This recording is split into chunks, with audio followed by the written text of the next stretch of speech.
Here. Colebrook. Here. Hersey. Here. Miller. Here. Roberts.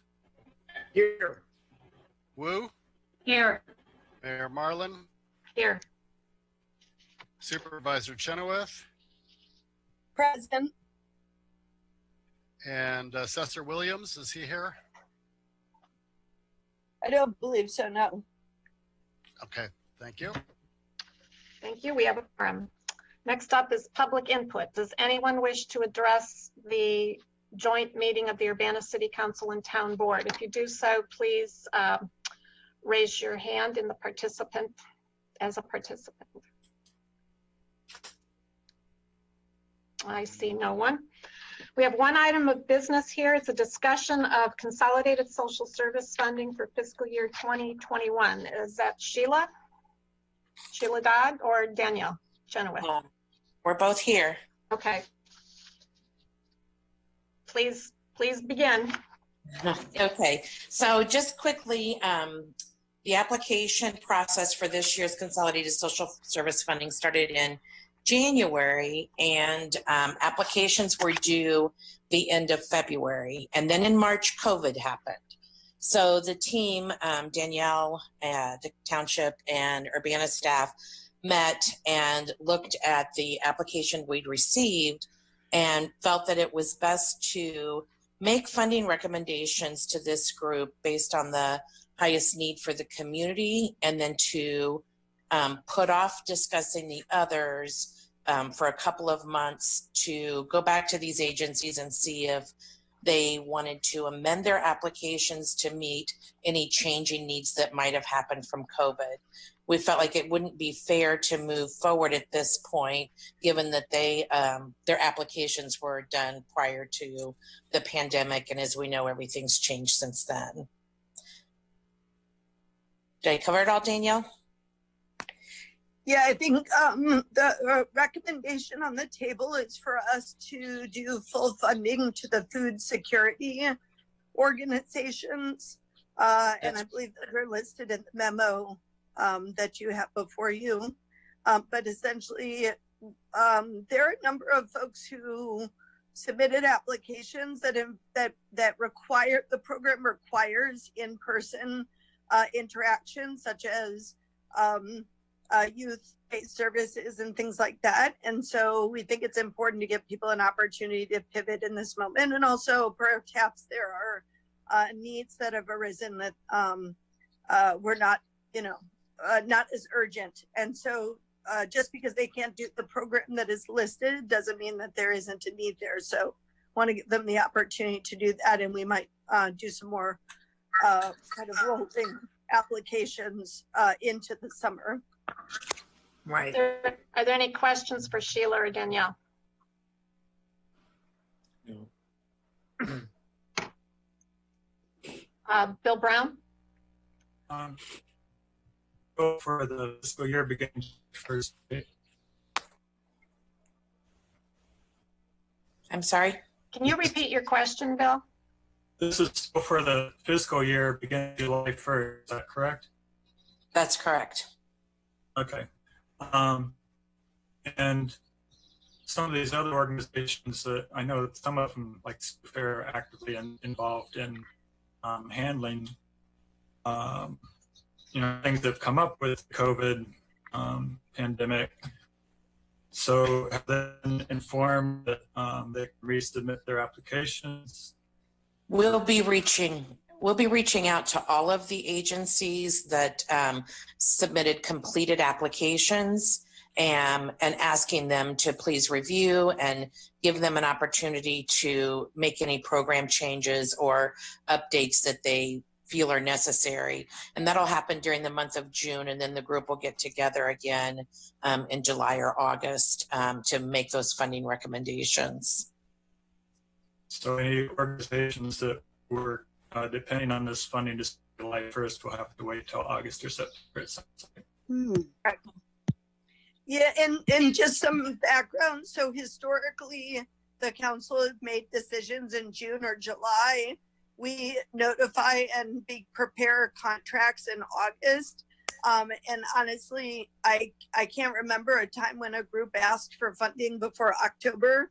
We're hoping, even with some of the delays, that we can turn around the contracts very quickly, because we do know there's urgency. And you mentioned an immigrant rights group, a support group, and I think that that's one example of several where there's really some urgency. That said, some of the program descriptions will need to shift and change. So we are moving forward with the immigrant support groups at this time, but I certainly agree that that's an area where people are moving, and we could have money in their hands for the council to approve in July, within a few weeks of that approval, early August. Right. Okay, thanks. And I'm in favor of what you've proposed so far. I mean, healthcare consumers is going to be busy with all the newly unemployed people trying to get them covered, and make sure that it's a qualified event that they can qualify for care act and that sort of thing. Do you know if they're planning on expanding staff to help handle this surge? I have not heard one or the other, but we know that they have a greatly increased, just like Township, we're both experiencing real crunch. Certainly healthcare consumers has stepped up their activities, but I don't know if that's come with an increase in staff. I could check on that. Okay, thank you. Any other questions? Jared Miller? Just wanted to double check. We're not voting on this. This is just a discussion item this evening, and you guys are essentially looking for guidance for us to say, go ahead and fund 3, and we'll talk about the rest later. That's correct. Okay. I would concur with Bill. I certainly understand the reasoning behind it and the need for the 3 that we're offering to fund now. So I would say, as far as my concern, that you guys are on the right path. And for the public record, could you list those 3 people or 3 organizations? Sure. That's healthcare consumers. They requested $20,000. Sola Gracia requested $6,500, and Westlake Food Pantry requested $10,000. And all 3 agencies will be funded at their full request. Great, thank you. Any other questions or comments? Sharice? Turn your microphone on, please. Thank you. Okay. Yeah. I was wondering, because there's a food pantry over here. I forget the name of it. East.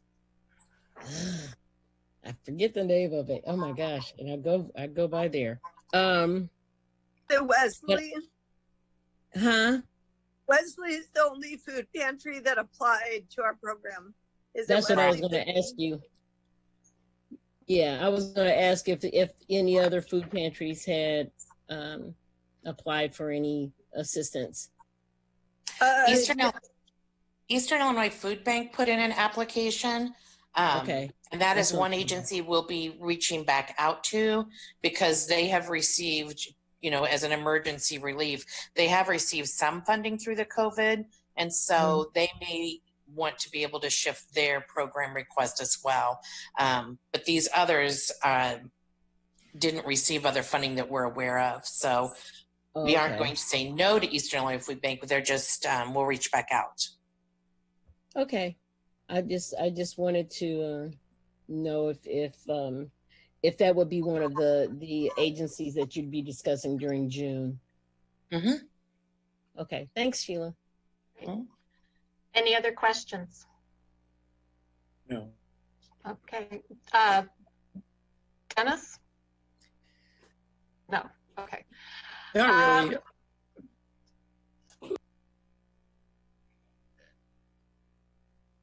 It sounds reasonable to me. The request is appropriate, and I support it as well. Okay. Sounds like there's consensus, if I'm hearing correctly. Okay. Thank you very much. Thank you. Thank you.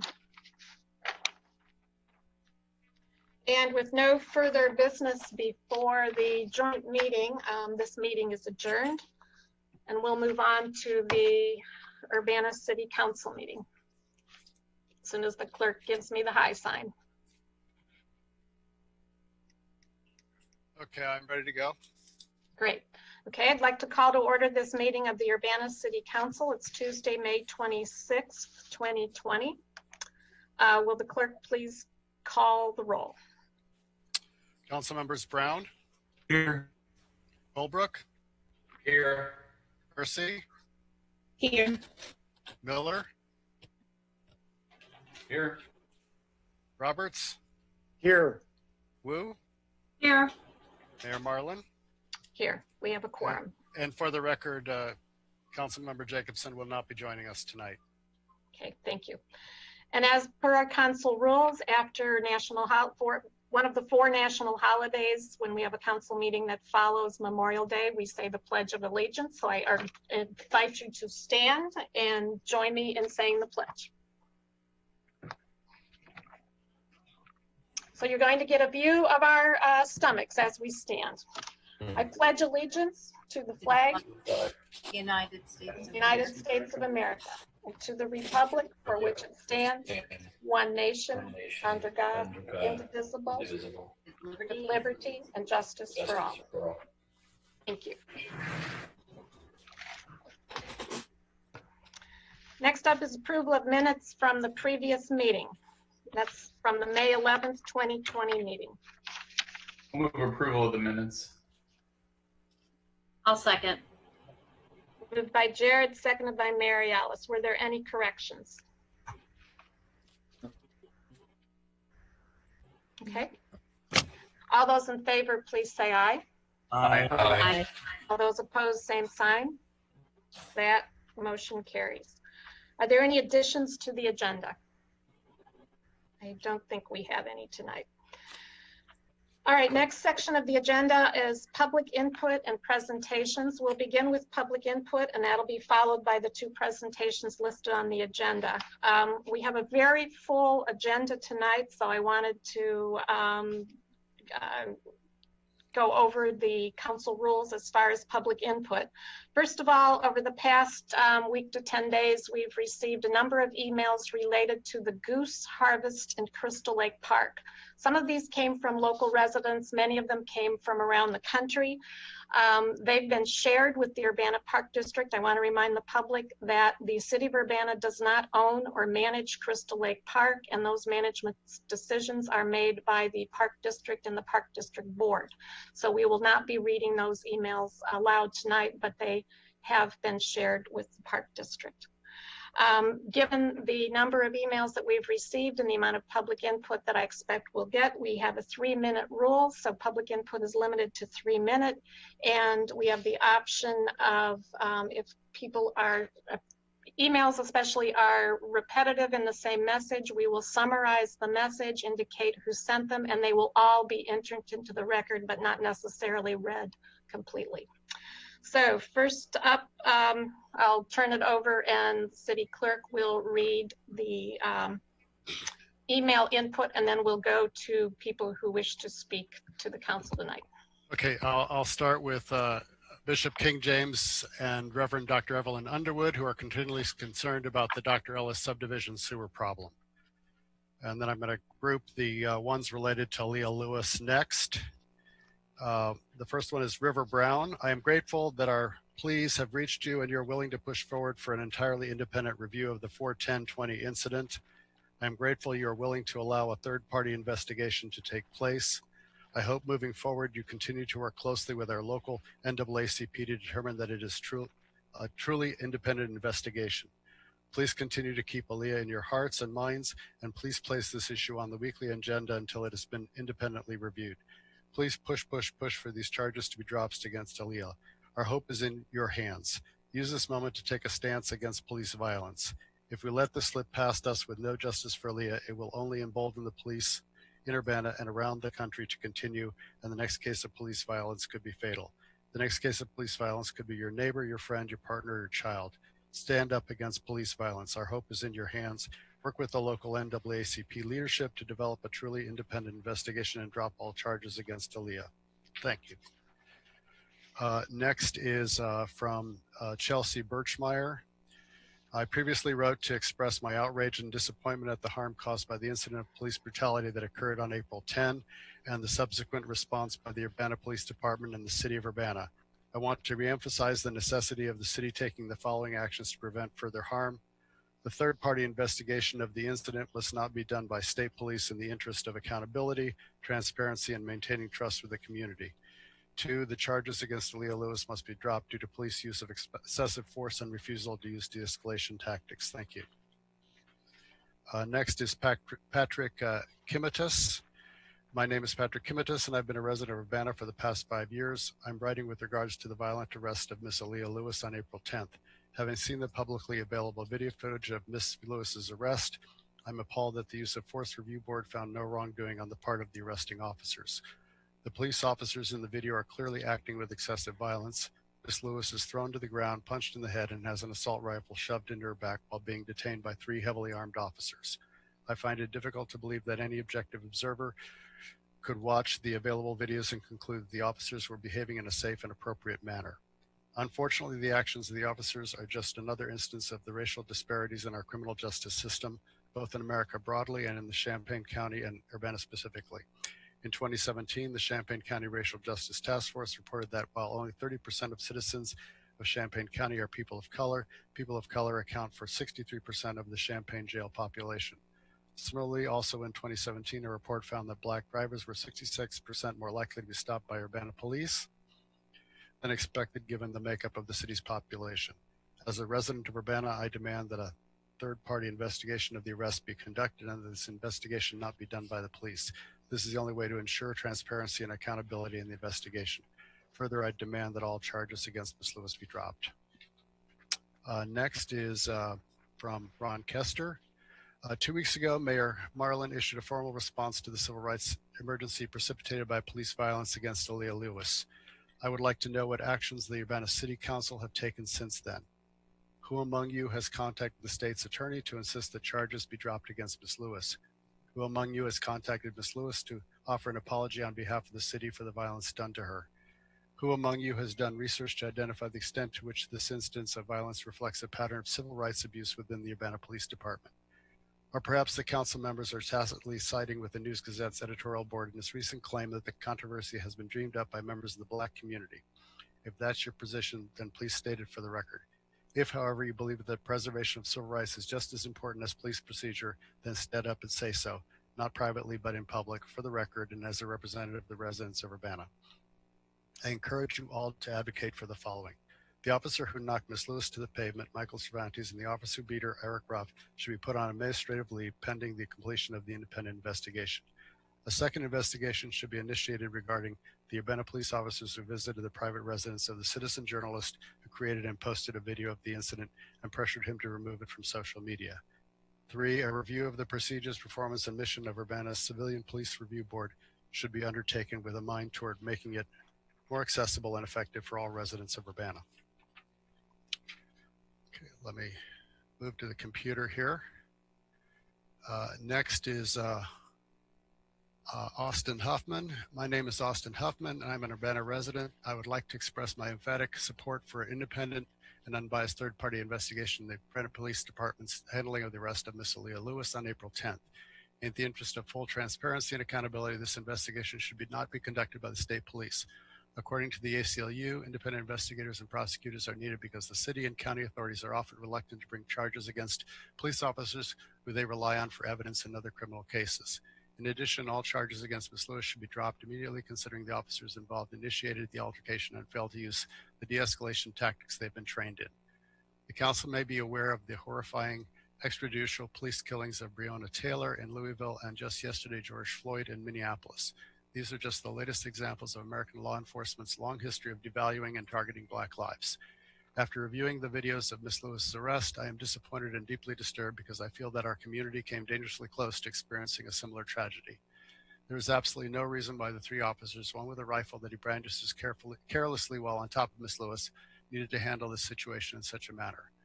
I implore the council to do everything in their power to hold the UPD accountable. If not, I fear this will irreparably damage the community's already waning trust in those who are supposedly sworn to serve and protect us. Next is Aidan Watson Morris. I'm a resident of Urbana-Champaign, emailing in advance of the City Council meeting tonight. I'm emailing to make 2 requests concerning the recent case involving the Urbana Police and Aaliyah Lewis, that the third-party investigation of the incident not be done by state police in the interest of true accountability, total transparency, and maintaining trust with the community, that the charges against Aaliyah Lewis be dropped instead of drug court due to police use of excessive force and their refusal to use de-escalation tactics. Next related to this is Dottie Vera Weiss. I am very distressed by the treatment of Miss Lewis by Urbana police officers on April 10th. The level of force used against her appeared to be totally unjustified and was stated in the commentary by Minnie Pearson of the Champaign County NAACP would probably never have been used against a white woman in that situation. The plan to arrange an independent outside review of the situation is encouraging and must be followed by a full investigation, starting with a 911 call, reviewing each interaction and additional use of force by police officers, and continuing through to arrival at the jail. It must also consider possible alternative actions by the officers, consideration of the city's training requirements and implementation of them compared with best practices, comparison of the city's use of force guidelines against the best practices, and an assessment of how the department solicits community input in response to it. And finally, there should be a full report to the public on the findings and recommendations. I will be eager to see the report and will be tracking the follow-up. Perhaps most important, as members of the Urbana community, we need a commitment from the police department and the city to take the findings seriously and make changes to assure that everyone that the police officers interact with, regardless of race or age or how they're dressed, is treated with respect. Thank you for taking this situation seriously. Okay, the next one is from the Party for Socialism and Liberation, Champaign-Urbana. The Urbana Police Department and the City of Urbana are responsible for a racist act of police terror. This comes just months after the same city voted to support a contract that increased police presence in Urbana High School. These cops in our schools and on our streets aren't making our community safer, especially when they commit acts of violence against an innocent Black woman. The Urbana Police Department doesn't serve and protect us. The Urbana Police Department doesn't serve and protect our neighbors. The only people the Urbana Police Department serve and protect are the wealthy ruling class. The increasingly militarized police forces all across the United States are a tool of white supremacy and capitalism. The police uphold unjust systems of wealth, inequality, and mass incarceration that keep millions of Americans behind bars without trial during a pandemic. Our local cops have yet again proved that they are no different. We call on our elected officials in the City Council of Urbana to take decisive action and hold the police accountable for their blatant disregard for the safety of our communities. The Party for Socialism and Liberation stands with our neighbors in demanding the immediate dropping of all charges against Miss Aaliyah Lewis and calling for a transparent investigation conducted by an independent third party that is not linked to the police in any way.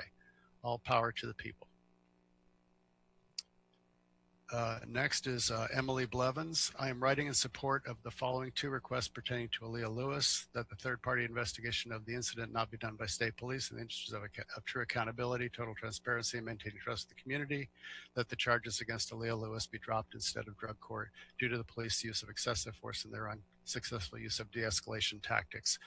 I know that the City of Urbana aims to be a humane, loving, and safe community, and I'm hopeful the city will handle the investigation of Aaliyah Lewis's case in a transparent and just manner.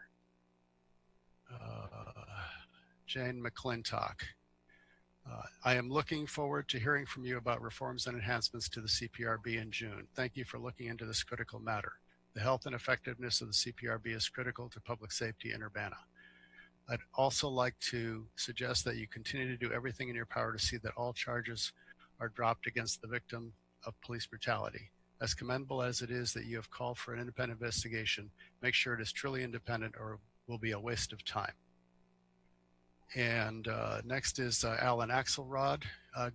Firstly, within the last day, the website imagery has changed from the Urbana Free Library to the Urbana Police Department squad cars. This is verifiable using archive.org, and so I ask that the city change the photo to respect the pain caused by the murder of George Floyd by police officers today. Secondly, best practices call for independent criminal investigation. As the CPRB is in a suboptimal state, I recommend that the city consider empowering the CPRB of another city outside of Champaign County. As others have said, please recommend dropping the charges. You can change your recommendation even if it is not authoritative. Okay, and then I've got a number of these related to trees on Green Street. From Gwendolyn Dirk, please consider some alterations to your plans on Green Street. The tree canopy in Urbana is something that is irreplaceable. Aged trees are distinguishing features of nice neighborhoods. Please consider making these changes. It would be a total loss to the community. Small tree replacements do not have the same effect as their aged counterparts. Trees take a generation to age. These trees need to stay. Next from Eunice Weech, please save as many as possible of the healthy older trees along Green that are slated for destruction. Once they're gone, they will be sorely missed. Thank you. From Thomas Allen Schmidt, save green streets from MCOR removal. From Amy Wagner Johnson, I have learned that the city is planning to remove a lot of trees along Green Street, many of which are healthy and provide many benefits. As a Woona citizen, I ask that the city to preserve as many of these mature trees as possible to maintain the character and value of the neighborhood, as well as the environmental benefits. From Lois Steinberg, thank you for your hard work and dedication. I think felling of trees should be a community decision along with the rationale generated by the MCOR project. Definitely the bus stop can be moved. Are the property owners who decline to have a sidewalk go onto their property homeowner occupiers or rental owners? I assume it's the latter. Perhaps they can be convinced further to reroute the sidewalk.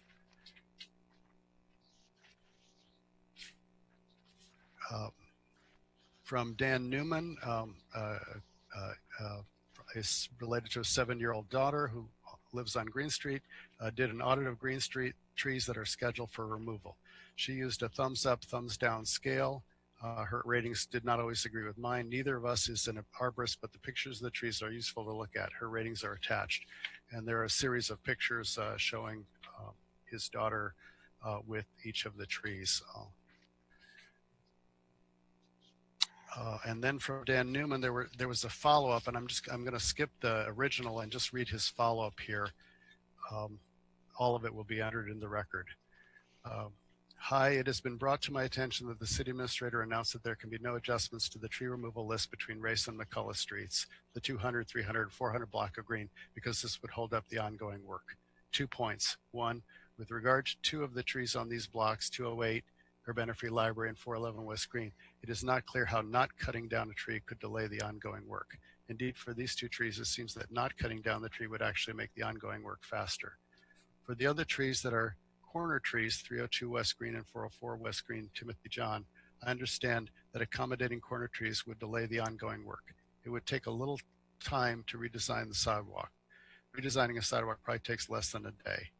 But this might be further complicated by contracts already in place with the contractors to build a sidewalk with particular specs. So it might be too late to save these 2 corner trees depending upon the city's and the contractor's willingness to redesign, slightly move the sidewalk by a couple feet. I'm not trying to make this change sound trivial. I understand that these contracts took months to create. I also understand that it would be possible to route the sidewalk around the corner trees. For the other trees, there are easement trees, 306 and 301 West Green. It would probably take several weeks to secure easements that could save these trees. And more importantly, my understanding is that these property owners were not willing to grant easements to the city to save these trees. So the point is moot on these 2 trees. When the property owner did not agree to forfeit a permanent easement to the city, the trees were scheduled for removal. The punchline, if you remove all the trees on the 200 through 400 blocks of Green from consideration, with the exception of 208 West Green and 411 West Green, which are neither corner trees nor easement trees, then my list of trees to potentially save is winnowed down to only 11 trees, not 19. And he lists mature neighborhood trees at 802 West Green, 609 West Green, 508 West Green, 411 West Green, 208 West Green.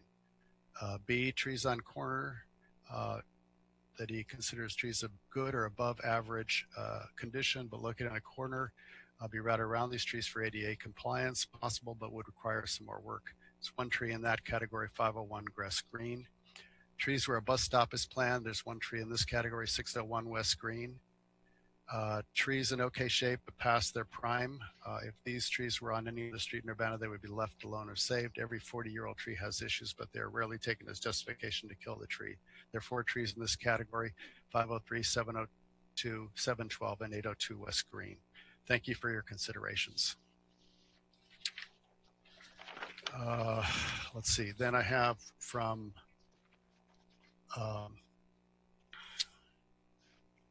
Phyllis. I gotta read that one from the screen here. Excuse me a second.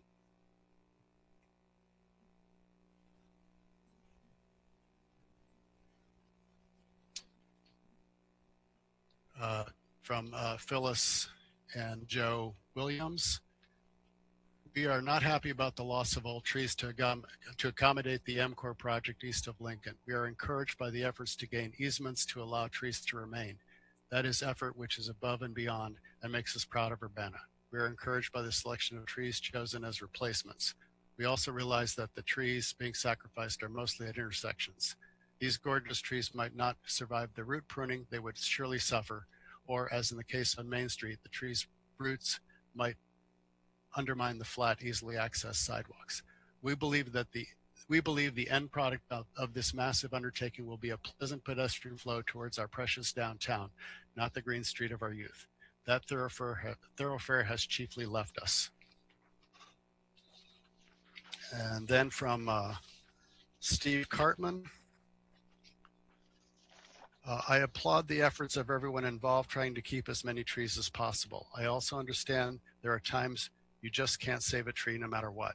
That being said, I'm dismayed at the number of people who have made very ableist statements about trees and ADA requirements on accessibility or bus access.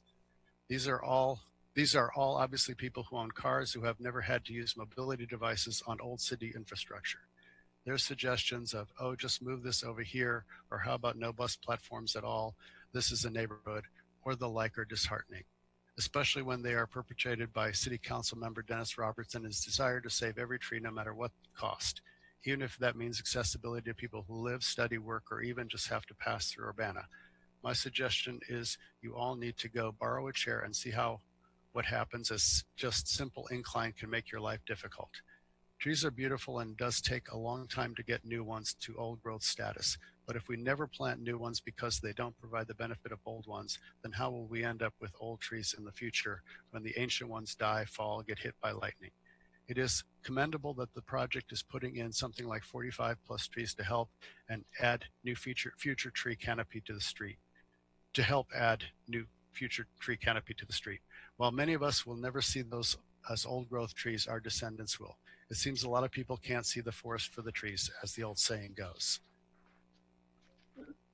And I just had one show up here from Bob Lowe Boat.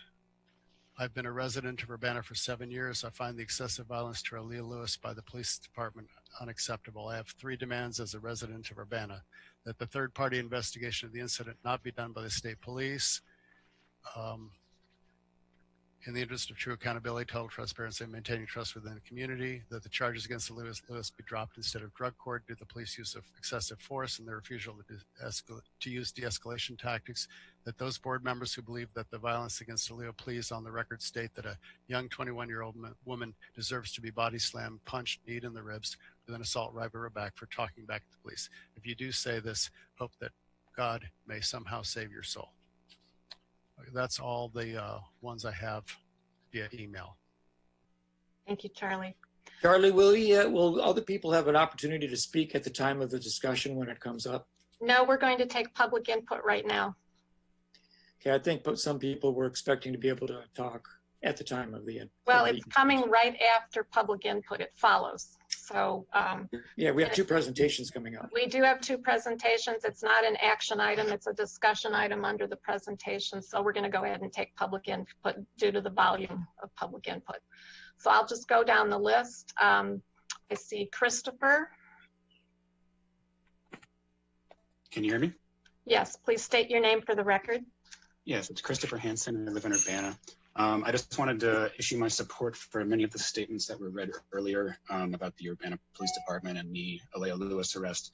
I think Urbana residents are receiving a very low quality product from the Urbana Police Department, especially given how much we're paying them. And we're paying them a lot, and I think Urbana residents deserve something much better. The process to improve the Urbana Police Department is completely broken. The Civilian Police Review Board, and I think the council is pretty well aware of that fact by now, but we really haven't heard them say anything about it. And to go along with that point, I don't think I've ever encountered an Urbana resident who actually thinks the Civilian Police Review Board is anything but a rubber stamp for the police department. There's no faith there. There's no trust in that system. And it's great that you're going to talk about the CPRB reporting requirements next week, but that's only the tip of the iceberg. The CPRB needs to be fully reviewed by City Council, and we need to clearly make some changes to the ordinance. And also, City Council needs to be reviewing the actions of the peripheral city staff who have been denying citizen access to the complaint process, wrongfully so. I also want to mention, as I mentioned last week at the meeting, the city of Urbana is terrible when it comes to transparency. You guys need to stop talking about transparency until you've sat down and leafed through all of the Freedom of Information Act denials that are sent out by Charlie Smith and his cohort. You guys are not transparent. You deny as much as you can, especially in regards to the police department, and then you take it several steps further to denying and omitting records illegally. The City Council needs to review the practices of city staff when it comes to FOIA requests. And also, as a reminder, you have not released all of the videos and records related to the Lewis arrest. You released just small portions that were selected by the police department.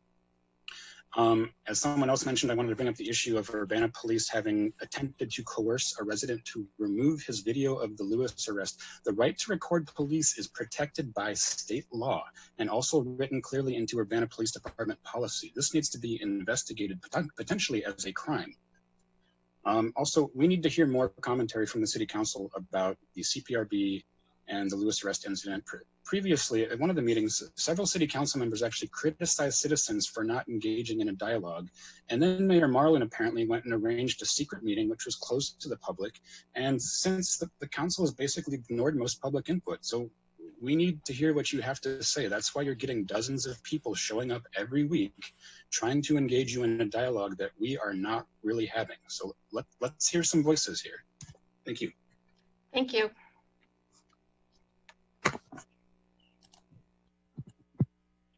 Tracy Chong. Hi, can you hear me? We can hear you. Hi, my name is Tracy Chong from Urbana. I just want City Council to know that for all the talk about being a transparent government, the City and Urbana Police Department still have not released documents and the complete body camera footage for all officers in the Aaliyah Lewis case. I've been trying to get an explanation from City Clerk Charlie Smith and Urbana Police Department FOIA Officer Anthony Weck as to why only portions of the video footage selected by Chief Seraphin have been released. However, Charlie Smith and Tony Weck have been ignoring my emails. That is the opposite of transparency. I hope City Council members can practice what they preach and see that the complete video footage for the Lewis case is released to the public. I also want to suggest to City Council to take time to watch all the 2019 and 2020 CPRB meetings as you guys are preparing to discuss the CPRB. Don't worry, there are not that many meetings. I hope as you watch the videos, you will pay attention to issues such as how the board has made decisions to stop reviewing all taser displays, even though this is mandated by the ordinance. It was really quite alarming to hear some board members say that it's a waste of time to perform the reviews. And it was also very unprofessional of Deputy Chief of Police, Richard Souls, to complain at every meeting about the time it takes for him to select and redact the video footage. And in another occurrence, he even made excuses about some squad cam footage that was missing, and this was an incident where officers had tased a man twice. So I think you guys should actually sit down and watch all the videos. Look at how decisions are made, look at people discussing, look at who says what, look at what city staff says, and go from there. Thank you.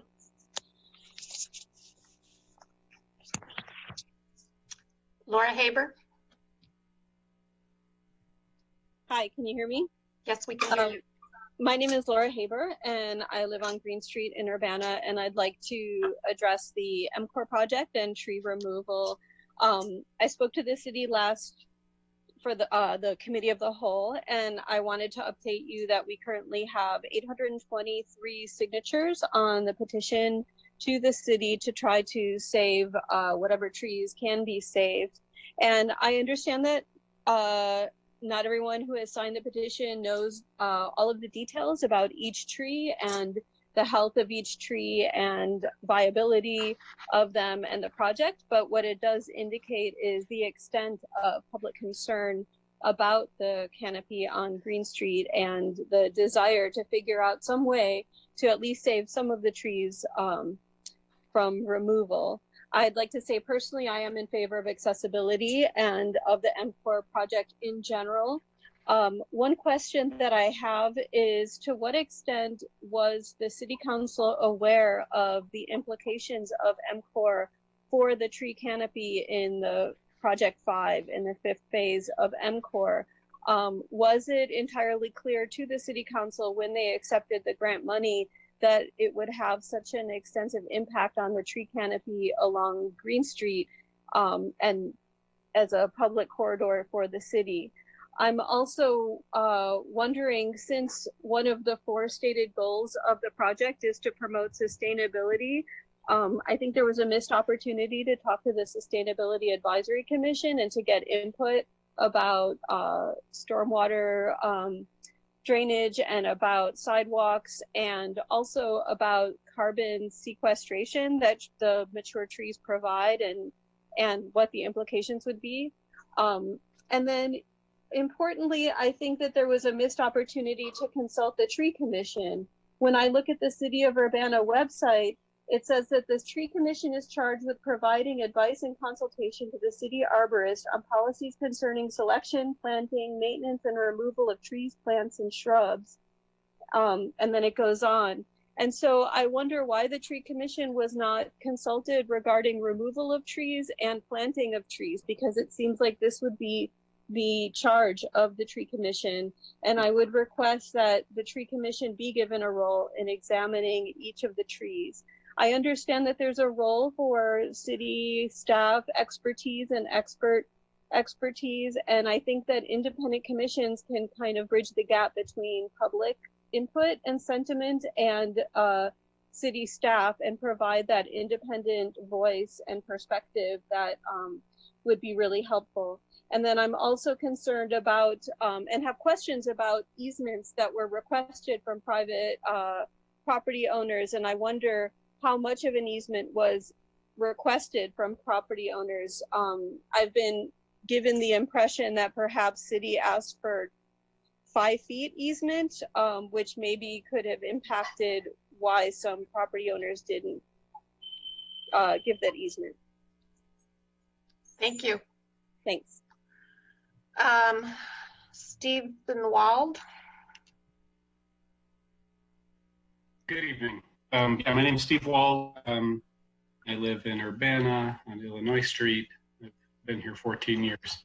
I'm also would like to encourage the City Council to go the extra mile to preserve any, all, some, even one of the trees slated for removal in recognition of the, I think, really overwhelming public input that has been received to date. I think 823 signatures on an issue is a pretty astounding, strong public sentiment.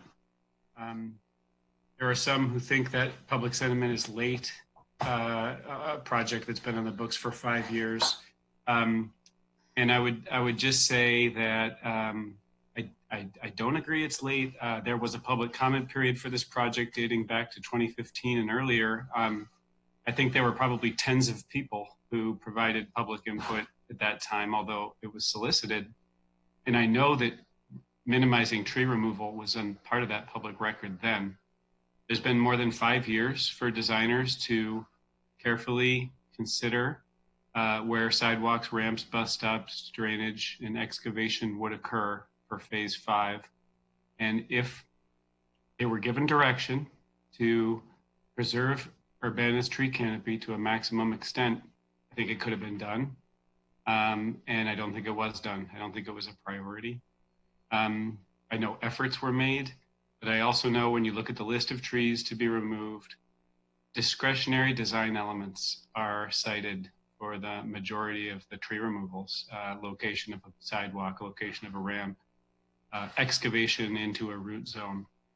And I know from other cities, for other trees in other places and locations, engineers can preserve trees by designing projects around them.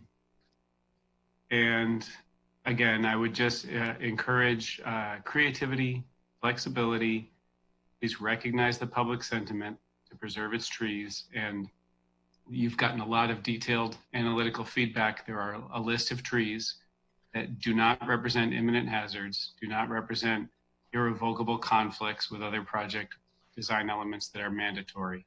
They could be preserved. And I encourage you to do your job tonight and please get it done. Thank you very much.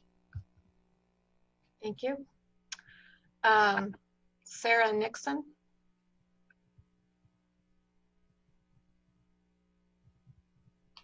Hello, can you hear me? We can hear you, Sarah. Okay.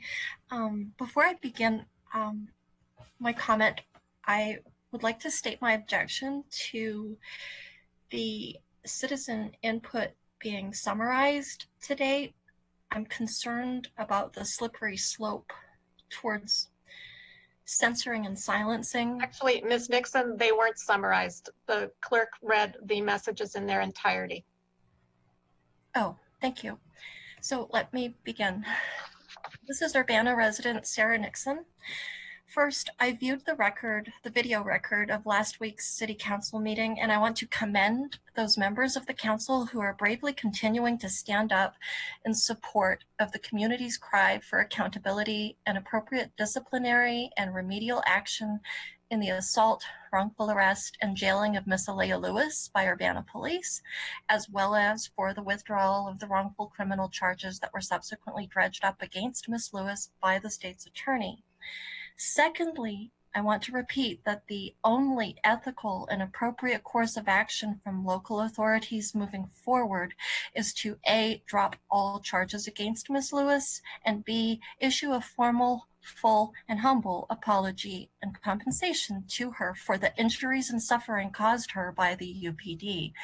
And thirdly, I call on the Urbana law enforcement leadership to take a giant step up to the same level of courage that is being evinced by those council members and to engage in the ugly wake of this imbroglio in a difficult yet very brave and very necessary collective conversation about how systemic racism and gender bias can be properly acknowledged, addressed, and eradicated once and for all in the Urbana Police Department.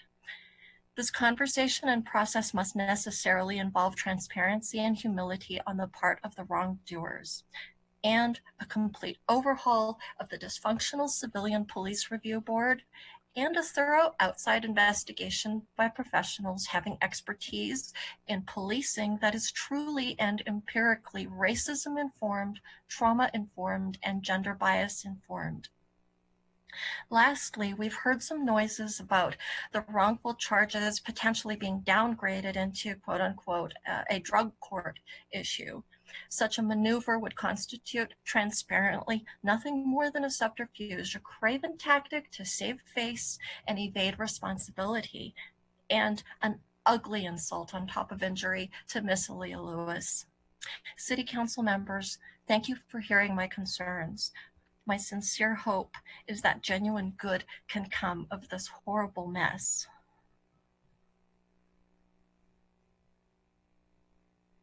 Thank you. Alan from CUDSA. Yes, thank you for recognizing me. I just wanted to make a small comment when it comes to recognizing how safety specifically relates to the tree canopy on Green Street. I completely recognize and hear the person with mobility constraints who basically felt that they weren't being thought of. And I wanted to emphasize that due to the increased temperatures expected with climate change, the tree canopy is a serious part of the discussion. So a proposal for the city to also consider is to at least do some analysis. We have a really nice university next door about the temperatures expected during summer over the next couple of years with the MCOR corridor project. I'm hopeful that that was already part of it, but it's really important that when also improving our city's accessibility, that we aren't also creating an oven. Thank you. Thank you.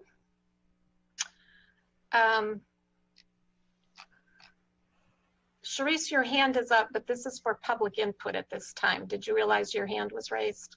Yeah, it's kind of public related. Well, this is not to respond to comments here. No, it's not to respond to anything. I just wanted to know, well, maybe it's not the proper time. Maybe I should wait till the end of the meeting. Is it I just wanted to remind and also put some information out there regarding everyone answering their census form as quickly as possible. Can I comment on that or no? Can we put that under reports of officers and you can do a public service announcement? There we go. Okay, thank you. Thank you. All right, I don't see any more hands raised. So we will, Michael Tassin. Hello. Can you hear me? We can hear you. Okay. All right. Hi, my name is Michael Tassin. I'm a recent graduate of Urbana High School. In the class of 2020, I actually recently received a letter from Mayor Marlin's office related to that, so thanks. So regardless, I've lived here, I've lived in Urbana for my whole life. I was born in Carl, and yeah, so I've heard a lot living here about how the government is run here, about like progressive values and humaneness and sustainability and all these things. And I think what we're seeing happen recently is kind of a loss of that image, or it's starting to go away. People have talked about Aaliyah Lewis today, and the case there. People have talked about the placement of cops in the Urbana school district, Urbana Middle and High School. Which I have personal experience with, and I know that no student from either of those schools supports that or thinks it's going to be effective. And of course, the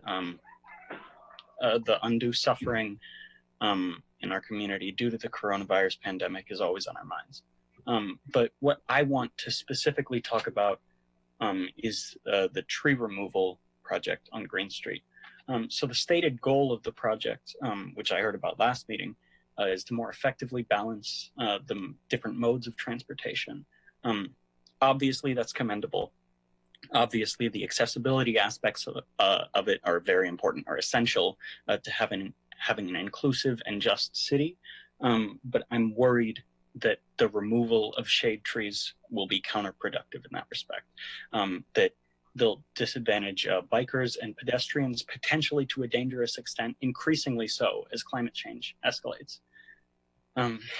If we're interested in walkability, sustainable urban development, and maintaining a humane image as a city and a city council, then the apparent haste with which these trees have been marked for removal without even a basic analysis, as far as I'm aware, the potential effects on the microclimates is concerning. So I would urge the council to consider doing an analysis of these effects. Thank you. Thank you, Michael. Okay, does anyone else wish to address the Urbana City Council? All right, seeing none, we'll move on to the presentations scheduled for tonight. The first is a presentation from Bear Graham, and it's the Vine and Main Street intersection analysis. I'm just going to give a little introduction first. So, Carol Mitten, City Administrator. Thank you. This is an analysis. This presentation is of an analysis that was prompted by a pedestrian fatality that occurred at the Main and Vine Streets intersection about a year ago. And it's taken longer to get to this point than we had hoped. But I just want to make sure everyone understands that we did not ask Fair Graham to analyze anything regarding the accident per se, but we asked them to analyze the geometry of the intersection to see if there were any deficiencies in it that we needed to be aware of. And so that's the focus of the analysis that they did. And tonight we're joined by two gentlemen from Fair Graham, Noah Carmichael and Roland White, and they will make the presentation of their findings. So Roland, Noah, whoever wants to start. Thank you, Carol. Thank you, Mayor. As you mentioned, I'm here with my colleague, Noah Carmichael, who's a senior transportation engineer with Fair Graham. We're going to jump right into the presentation and see if I can get this screen shared correctly. There we go. Are you seeing my screen? No? No. Okay, one more button, looks like. There we go. Thank you. Okay. As mentioned, we're going to discuss the Main and Vine intersection, the functionality of that intersection. Buttons situated here. The presentation outline for this evening is we're going to go over the scope of the study. We're going to discuss some intersection background, some history about the intersection. Summarize the standards that we use to review the intersection. We're going to review variances that we noted from those standards, and then we're going to have a brief discussion and tell you some of our recommendations. The scope, as Carol alluded to, is to review the characteristics of the existing intersection, to review the existing intersection versus the currently utilized industry design standards, to identify variances based on those current standards, and also discuss some mitigating factors that may have come into play regarding that, and to discuss our recommendations. Grounded as to where the intersection of Main and Vine is on the sort of the northeast side of the downtown proper of the city of Urbana. It's the county courthouse complex and the Schnucks Plaza sit catty-cornered across the intersection, just so we're all clear on which intersection that we are talking about. So now we're going to do a little bit of a historical review. Thanks to the Champaign County GIS aerial photos, we are able to take a little walk down memory lane, get in our time machine, and look at some historic photos.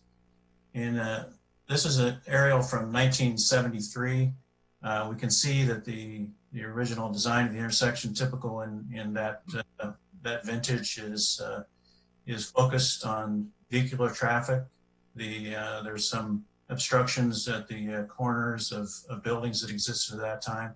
The northeast corner is undeveloped at that particular time, but you see sort of the squared off nature of the corners, which is typical in older downtowns. And moving forward to 1988, we start to see some changes in the intersection. We see dedicated left turn lanes that were added on the eastbound and westbound Main Street. And we start to see the radiuses at the northeast and southeast corners start to get pulled back. Probably improvements that were made to accommodate turning vehicles such as trucks. Skipping forward to 2002, we see a dramatic change at the northeast corner where they pulled back the radius quite a ways, enlarging the intersection. And this was most likely due to truck traffic, due to industrial uses that were to the east of here at the time. And if you had any IDOT money involved in the project, they would have been pretty strict about making sure that if you had a semi-type vehicle, a design vehicle, that as it turned through this radius, it's had to stay in its lane, not only through the turn, but after it moved on to Vine Street, it would have to stay in its lane too. And that's what resulted most likely in this large radius you see. That increased the crosswalk distances on the north and the east leg. Would we do that today like that? Probably not. We'd look at some balancing needs of other modes of transportation. In 2005, we see some accessibility improvements at on the north side of the intersection. We also see streetscape elements added to Vine Street and on the west side of Vine Street and on Main Street to the west of the intersection. Around this time, we start to also see these intersection bump outs being included around the downtown, where we take a parking lane and we shorten the distance across the intersection for pedestrians. So that's a good sort of human-centered design feature there. 2008, so not much change from 2005 to 2008, but we do see the added development at the northeast corner of the Starbucks. 2011, we start to see the implementation of the vision of the City of Urbana bike plan. We see bike lanes added at the east leg of the intersection. And this, the way that this is done is we have to reduce the travel lanes. So if you look back, you see 4 vehicle lanes, and that at this time we've got 2 through vehicle lanes, and that road has been repurposed for a bicycle modality. And on the west leg of the intersection, a dedicated right turn lane was added at this time, and the reason that was most likely due to matching up the lane configuration on either side of the intersection. In 2014, we go ahead and we carry this bike lane infrastructure through the intersection to the west side and along through downtown. And so those are some very good improvements from your bike plan that were added to the intersection. But you kind of see, and this is typical with older intersections, the iterative nature of these changes over time. There's not much change as when we get to 2017. And the one thing we noticed was the addition of accessible parking spaces at the courthouse parking lot. So at this point, I'm going to turn it over to Noah to talk about the standards that were used, some of the variances were noted, and some of our findings and recommendations. Well, thank you, Roland. The standards used are pretty common for roadway projects. They're based on the basis is the IDOT design standards, whether it be the Bureau of Local Roads Manual, the Bureau of Design and Environment Manual, and the various highway standard details provided by IDOT. We also looked at what's known as PROWAG, which is a public right-of-way accessibility guidelines, which detailed the accessibility for all modes of transportation, specifically pedestrians and those with accessibility challenges. We also looked at the Manual of Uniform Traffic Control Devices, the MUTCD, and that just dictates pavement markings and the like. We identified a number of variances, as you can see here in this chart. The best way to look at these, though, is from an aerial photo, so I'll have Roland go ahead and flip to the next slide. And you will see that, you know, this is a typical intersection. It was developed over decades, perhaps even centuries. And this is standard in developed, older, urbanized areas of town where vehicle sizes change, vehicle demands change, and just over time, the intersection that you're left with generally have a handful of variances. And this may be taper lengths, storage lengths, some lane width restrictions, which we didn't find in this case on this intersection. But this is a very typical intersection where there's a handful of variances and due simply to the fact that it just was an iterative design process over many, many years. There's also a number of mitigating factors which caused those variances. And again, we'll skip through this text slide and it's easier to see on the aerial photo. So on the aerial photo, we talk about the taper and the storage lengths. And oftentimes that is one item that the design engineer must balance when we're talking about putting a roadway in a developed area. The taper lengths and the storage length is highlighted there on the map. Those are dictated by the close intersection of Urbana Avenue and the entrance into the Schnucks development. You only have a certain amount of time, so you have to balance the left-hand turning movements from Main onto Vine, as well as from Main into the development. And from a design perspective, you just have to do the best you can. When I look at this, I don't see any design elements that we would do differently today when we look at Main Street there. A similar situation exists at East Elm and Vine. With that intersection, we're limited on the taper length and the storage that can be provided for those making the left-hand turn from Vine onto East Main Street. So these are variances from the design standards, but ones that we would probably repeat today. There's also the large turning radius, as Roland had mentioned, on the northeast corner.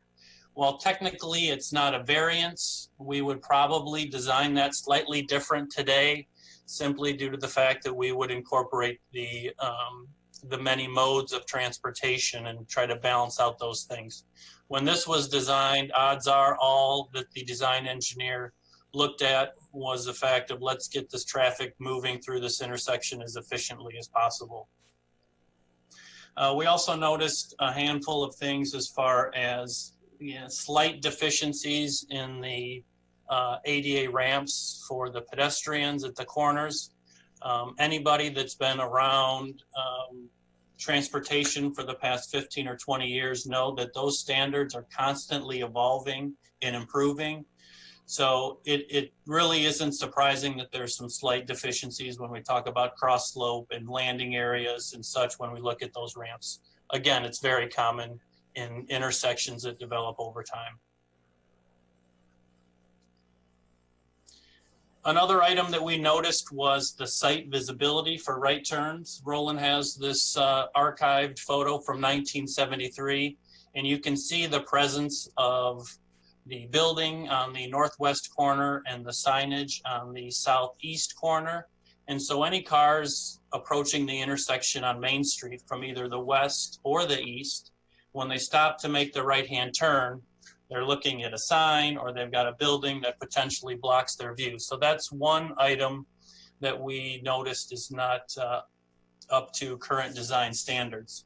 The good part is this type of situation rarely occurs in newly developed areas because modern zoning laws and setbacks and site distance and all those things are incorporated when they're when building plans and site development plans are reviewed by the local agency. So this is one of those things that unfortunately has been in existence for years and years and years, and it's just one of those things that we must design around. So on to our conclusions and recommendations. First and foremost, the observations. Hopefully everyone can take away that the intersection as it's designed today has what we consider an average degree of variances. We also looked at the SUAT or the CUAT safety list, and this intersection is not listed as a high priority on that list. In just knowing the city of Urbana, we believe the city likely has higher priority intersections in need of an upgrade well in advance of this intersection. Most of the variances that we uncovered could easily be corrected during the next intersection upgrade or maintenance to that intersection. I believe that that intersection has gone through a recent modification, so it might be 15 to 20 years in the future. The minor ADA variances that we noticed can be prioritized and incorporated into the city's ADA transition plan. Urbana is no different than most other communities that the list of ADA improvements is nearly endless. And I would think that there would be higher priority places within the city that those funds could be used. If the site visibility issues, as we had just discussed, causes concern, the city could decide to implement a no turn on red at that intersection. Obviously, that would take some review and some discussion, as there's pros and cons to doing that. Our recommendations at this point, we do not believe that there are any improvements that what we would consider emergency or needed at this time. We do advise the city of Urbana to double check the signal timing for pedestrian movements as well as for the traffic, and to make sure that it is up to the latest standards. We recommend that you address the ADA issues with the next resurfacing project at the intersection. And one item that we did come up with is just a potential would be to study the option of constructing a refuge island in the northeast quadrant of that intersection. We typically don't recommend those islands on a regular basis. We like to study those and make sure that they're the right thing to do. Anytime we put an obstruction in the middle of traffic, we want to make sure that it is the best design. So those are our recommendations from our review of the intersection, and we would entertain any questions if there's time for that this evening. Sure. I would just add real quick, I'd like to throw a thank you out to city staff, to Carol, Justin, and Shannon for providing direction to us and providing information that we needed. Thank you. Are there any questions? Bill Brown, do you have your hand raised? Yeah, yeah, thanks for that. That was a good analysis. On the option for the refuge island, another way to solve that crossing distance problem would be to shorten both radiuses. So would you recommend the island over shortening the radii? Those are both design options to be considered. At this point, I haven't looked at it close enough to say one versus the other, but either of those two would accomplish kind of the same goal. Because I think when Schnucks first went in is when that radius on the northeast corner really got long, was because they still had 2 through traffic lanes, plus they had a left turn, dedicated right turn. So we took out one of those lanes and made it into a bike lane. So you really don't need that full width anymore. It would be nice, I would think, to shorten that radius and make it a more normal corner. And same thing on the southeast corner. There's extra space in the road now that's not being used, that you could lengthen that, lengthen the curve and shorten that radius, I guess is what you'd call it. Yeah, I think the traffic island, refuge island option was suggested because it is potentially a lower cost alternative. I think a better solution is probably what you mentioned, is to bring the radius, return it back to how it was historically, but it's also very expensive. The traffic signal equipment would have to be moved, etc. And so that would be something that would have to be considered. Okay.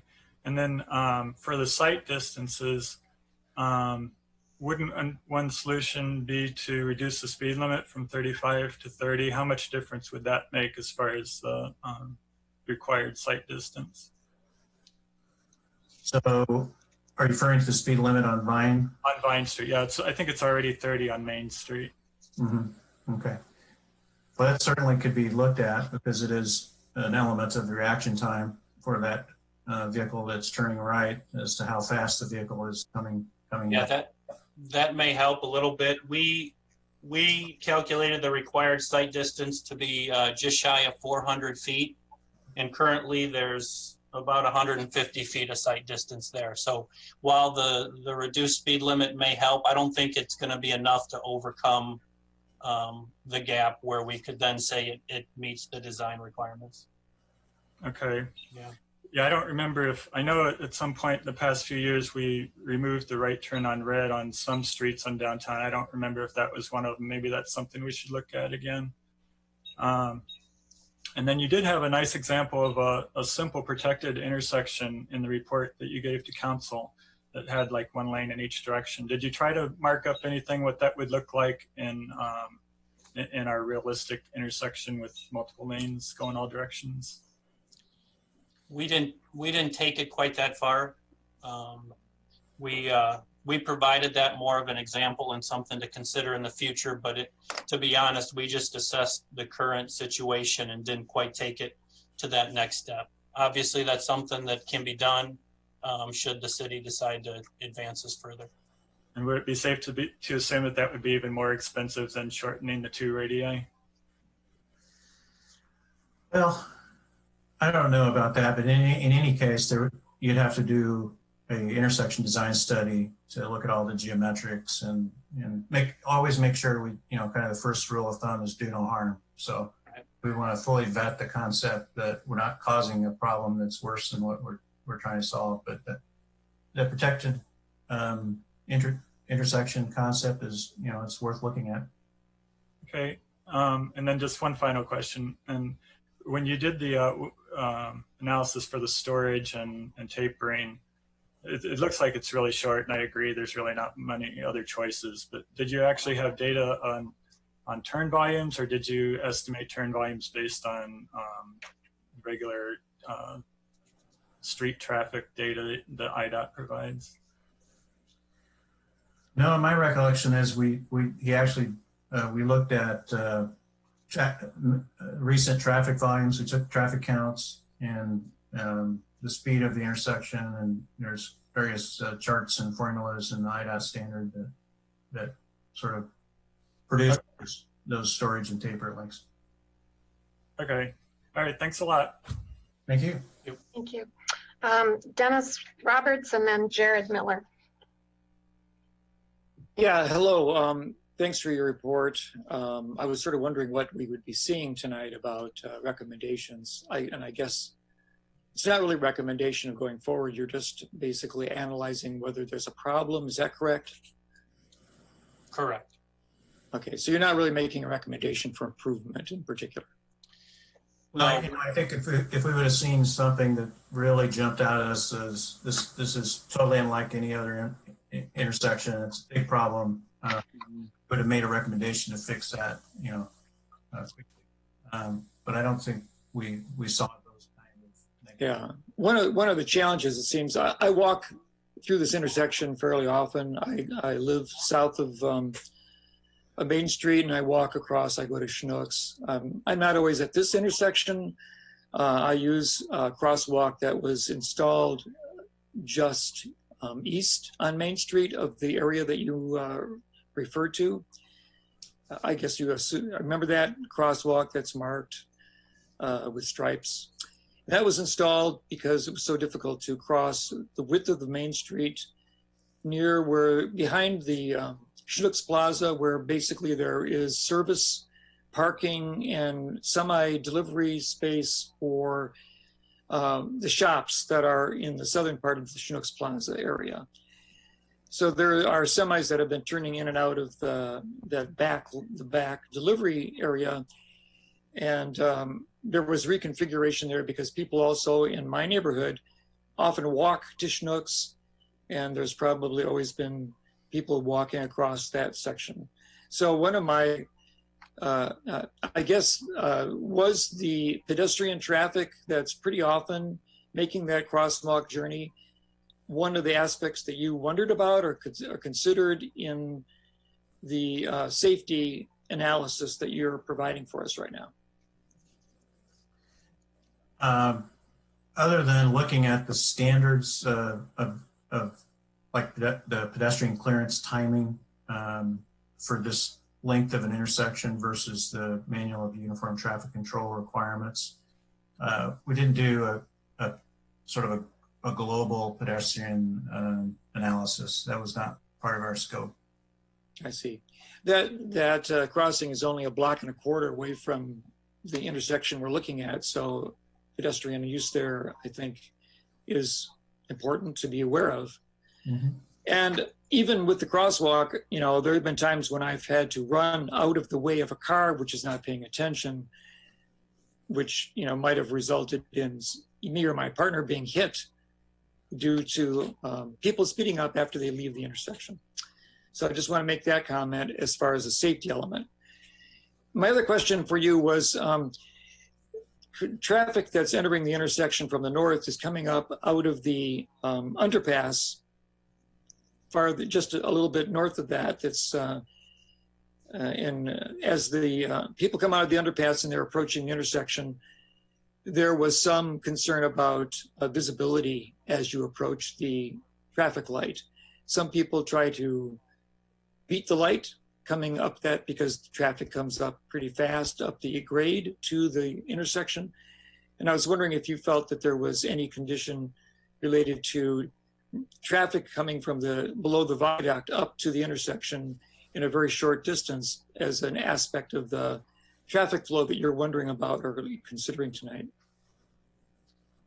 You know, we didn't note a visibility issue per the standards, but certainly something we could take a deeper look into if you and the city staff would like us to.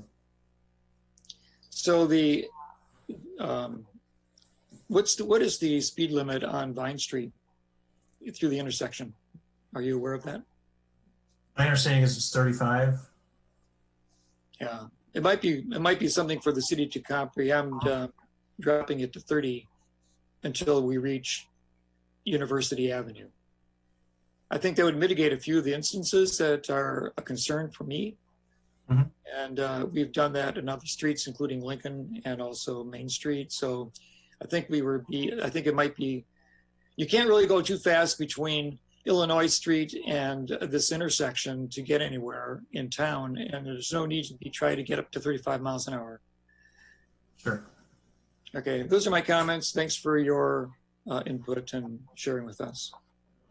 Thank you. Jared? Roland, Noah, thank you for your presentation this evening. I had some questions, but Bill actually asked most of the questions I was going to ask, but I did have one question for Carol and Justin about whether or not we hold a report or annual analysis on dangerous intersections in the city. And, you know, hearing Noah and Roland discuss that this is probably not a most dangerous intersection, but certainly one with the most publicized death in recent memory with a pedestrian being struck. I just thought, well, what are the more dangerous ones? That was immediately where my brain went. So I was just curious, Carol, if we produce that yearly or on any regular basis, if we have somewhere where that information is kept that we are tracking ourselves. I think RPC actually is the keeper of the list. Justin can probably tell us better. Yeah, so CUATS is the keeper of the list of the intersections within the Champaign-Urbana area that are considered a higher safety risk. So there are intersections in the city of Urbana that fall on that list. However, most of those intersections actually fall under areas that we have plans to do studies or improvements on already. So we're definitely aware of those and planning to address them in the future. Because I imagine that most of them are related to University Avenue, where we only have very little say in what we do with the designs of what happens there because it's a state road. So when I think about what, you know, dangerous and where we level our and exert our control over what we can do with the intersections in the city of Urbana, I think of places like Vine and Main where it's all our road and it isn't anybody else's road and we're really in control of that design. So, you know, even though other intersections may warrant it, if we don't really have the power to affect what happens on them, I think that's just something we need to consider as a factor in our decision making as well. What I would offer, and this is very timely. Next week we're going to begin the conversation around the capital improvement program, and Justin and I will remind each other to have that list handy, and so we can weave that into the discussion of the different projects that we're suggesting we should prioritize, just so everybody has that same background. Okay, thanks. Mary Alice. Thank you very much for the analysis in the background. It was really interesting to see the aerial photographs of how that intersection has changed over time. Based on your recommendations, which I believe are, just to summarize quickly, you're not recommending anything immediately change. What you're recommending is at the next iteration of working on that intersection that certain things are upgraded. Is that correct? Yeah. Okay. So other than the increase in ADA accessibility of those ramps and potentially changing the curb cut or having the pedestrian refuge area, I'm wondering, Diane, if you and the staff had an opportunity to think about, are there any immediate plans to do anything in this intersection, or is this something that's going to be evaluated in the next 5, 10, 15, 20 years? It would have to be considered as part of our overall capital improvement plan. So not in the immediate future, no. Okay. All right. Thank you. Are there any other questions for Roland or Noah? Oh, Bill Brown. Yeah, I thought of one more. I'm not real familiar with these sort of painted on curb extensions. Do you know what I'm talking about? And do you have any feeling or impression of how effective they are? It could be something to look at. It's where you do basically a lane drop, and instead of actually moving the curb, you're painting a neutral zone, telling cars not to go there. Is that what you're talking about, Bill? Yeah, or other kind of soft improvements that aren't expensive. I don't know if there's other ways you can extend the curb without actually rebuilding the curb. And the paint, I mean, I guess at least on the southeast side, we basically already have the paint there. But that doesn't really help the pedestrian. But if you had a planter there or something, or had some other way to protect the pedestrian so that they could come out farther, but then I guess you'd need the button out there. I don't know. I'm just thinking out loud. If you think of anything like that wouldn't be expensive and that could be effective, I think we'd be interested in looking at it. I know in Florida you see a lot of delineators, flexible delineators when they do lane reductions, but those don't work great in snowplow country. But yeah, it's a good point. There's other methods that we might want to look at down the road. Okay, thanks. Thank you. Any last comments or questions? Well, all right. Thank you very much, Roland and Noah. Thank you. Okay, the other presentation we have, which is an update on and discussion on the Green Street MCOR project. Carol, do you want to lead off, or is someone else? No, I will lead off. Thank you. So I would like to start again this evening with a few thank yous. And I want to begin by thanking staff, the engineering folks, the city arborist, and other staff who helped negotiate the easements. I want to thank our partners, including MTD, who secured the $15.7 million Tiger grant that is funding this project, and our consultants, including our main engineer from Hanson, Cindy Lose, for all their hard work. MCOR is first and foremost a transportation project. The project will deliver a new roadway, enhanced bus accessibility, bike lanes, and ADA accessible sidewalks. These improvements are the priority for MCOR, and the city accepted that when we agreed to participate in this project. Throughout this project, we've tried to achieve a balance among competing interests, and compromises have been made. For example, on-street parking had to be removed in order to accommodate the bike lanes without widening the street. Some of the infrastructure improvements were shifted from their preferred locations to try and minimize tree removal. And some mature trees will be removed in order to deliver the transportation priorities inherent to this project. All of the trees in public space along Green Street are likely to be impacted by the MCOR construction to some degree because their root systems may be impacted. The 19 trees targeted for removal, 2/3 of which have risk hazard ratings of 7 or higher, will be especially impacted by the construction.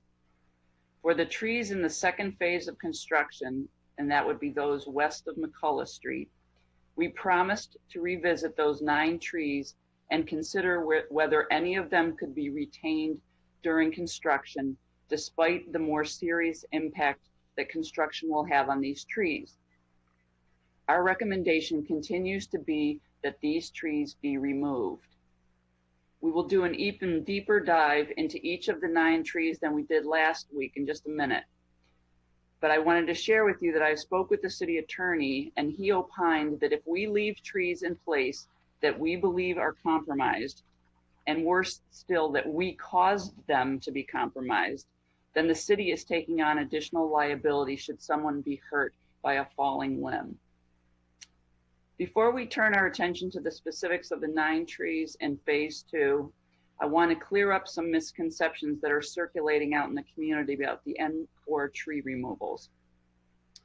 First, the impression has been given that there was a formal role for the tree commission in the selection of trees for removal along Green Street. That is false. Among the roles granted to the tree commission by our ordinance is to be an arbiter of disputes over decisions made by the city arborist.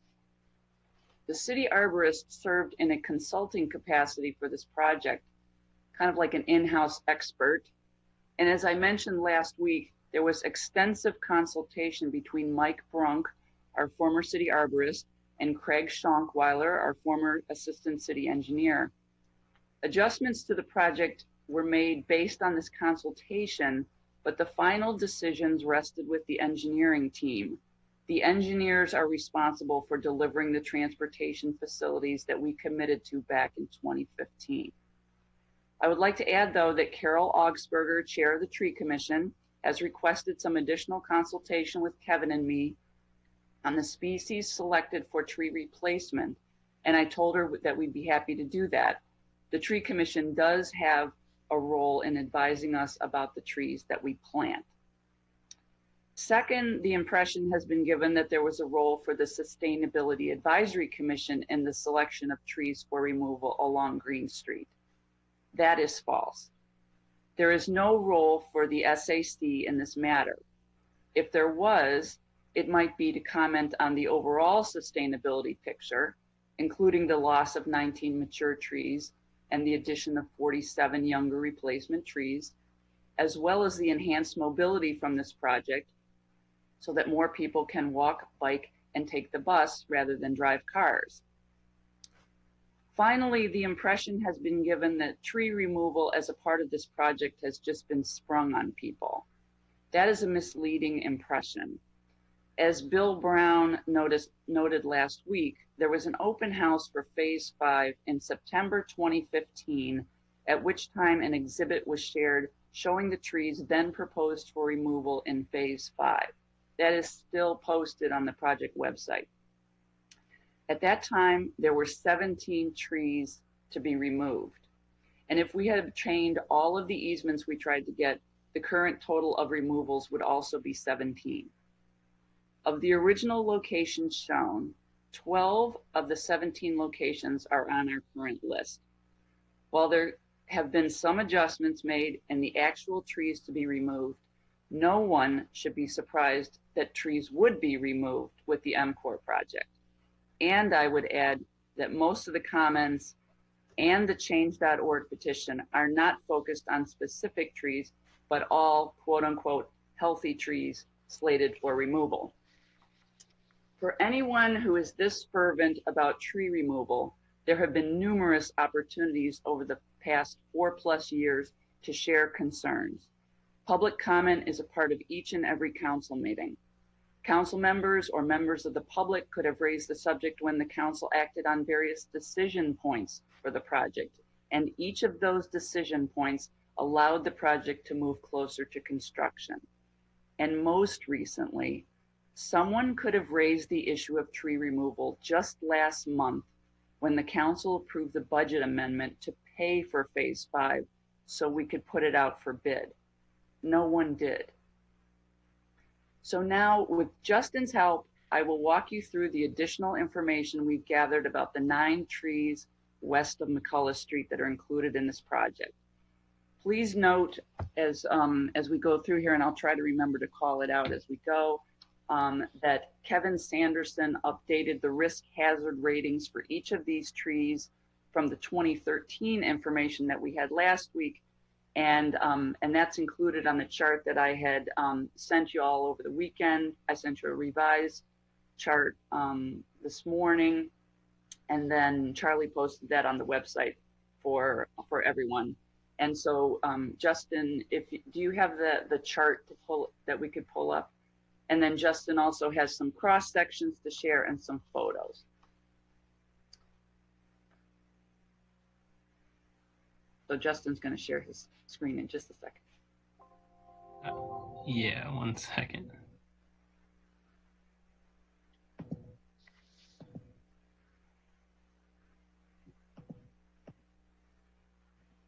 Okay, sorry about the delay there. Can you see that? That's great, thanks. Okay, so trees number 1 and 2 are within the footprint of the enhanced bus stop that will be located at the northwest corner of Green and Busey. And we actually did have a little conversation with the folks at MTD, and just because we wanted to have a holistic conversation, and also everybody help refresh each other's memory about how certain decisions had been made in the past. So trees number 1 and 2 are they are a result of a shift that was made. The original design, which was the preferred design by MTD, was that the bus stop be located at the northeast corner of Green and Busey and not the northwest corner of Green and Busey. And they call that a near side stop, which is something I'm going to put in the memory bank because it sounds like I know more than I do.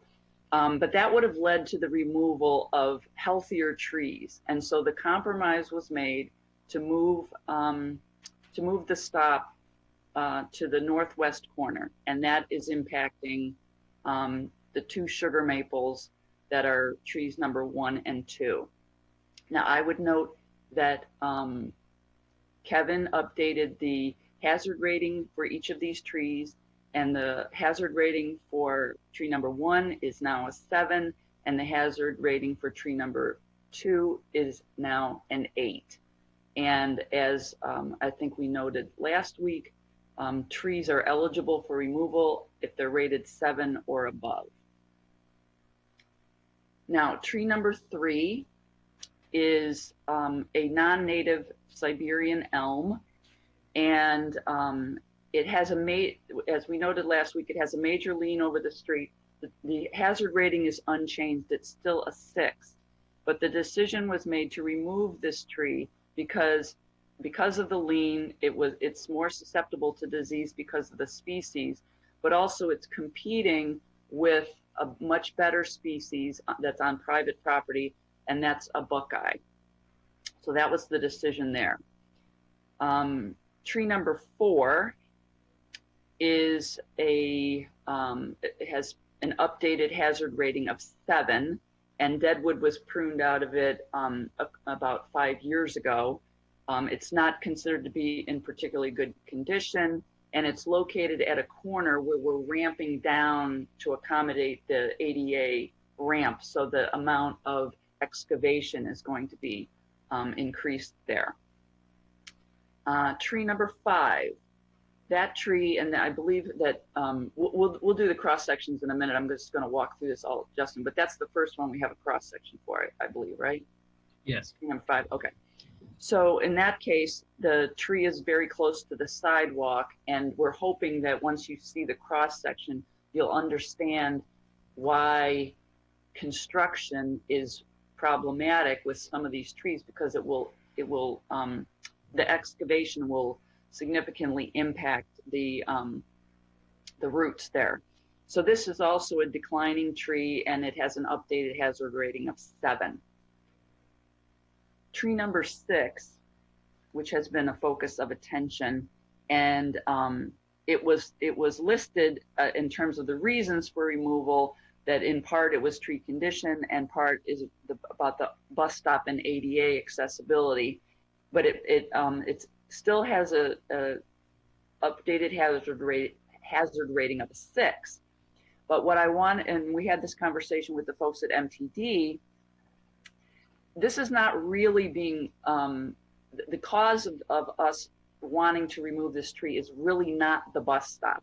It's that it is near the corner, and so we have this down slope of the I believe the elevation of the sidewalk is changing, and then we have the downslope associated with the ADA ramp. So in light of the fact that we thought the tree should be removed, we moved the bus stop into a better location. Could the bus stop be moved? Yes. Would it change our conclusion and recommendation? No. So people have focused on moving the bus stop, and we hope through the cross section that we show you that you'll understand better why that's actually not germane to the discussion. Then tree number 7, that's another one where it's very close to the sidewalk and we're going to have to excavate into it. That one retains a risk hazard rating of 6, or actually that one hadn't been rated, but it's not in particularly good shape. Tree number 8, that is another one that's right on top of the sidewalk. I believe we have cross section for 8. That one is a declining tree, and it has an updated hazard rating of 8. And then the last tree, tree number 9, has an updated hazard rating of 6, so that was unchanged. But this is another one that's located at a corner where the ramps are coming into play. So now I'm going to ask Justin to show you. We have selected trees. I believe we have 5 and 6 and 8 and 9, if I remember correctly, to show you the cross sections to hopefully illustrate better for you, so you can understand what when we say impacted by construction, you'll understand better what we mean. So go ahead, Justin. All right, so this is tree number 5. I guess I don't have the addresses in front of me. This would be in front of 609 West Green Street on the south side of the road. So this would be looking towards the east. And what we'll see. List. Yeah, I don't think you're sharing your screen, Justin. Oh my. You still have the chart up there. Is it? Oh. Let me try this again.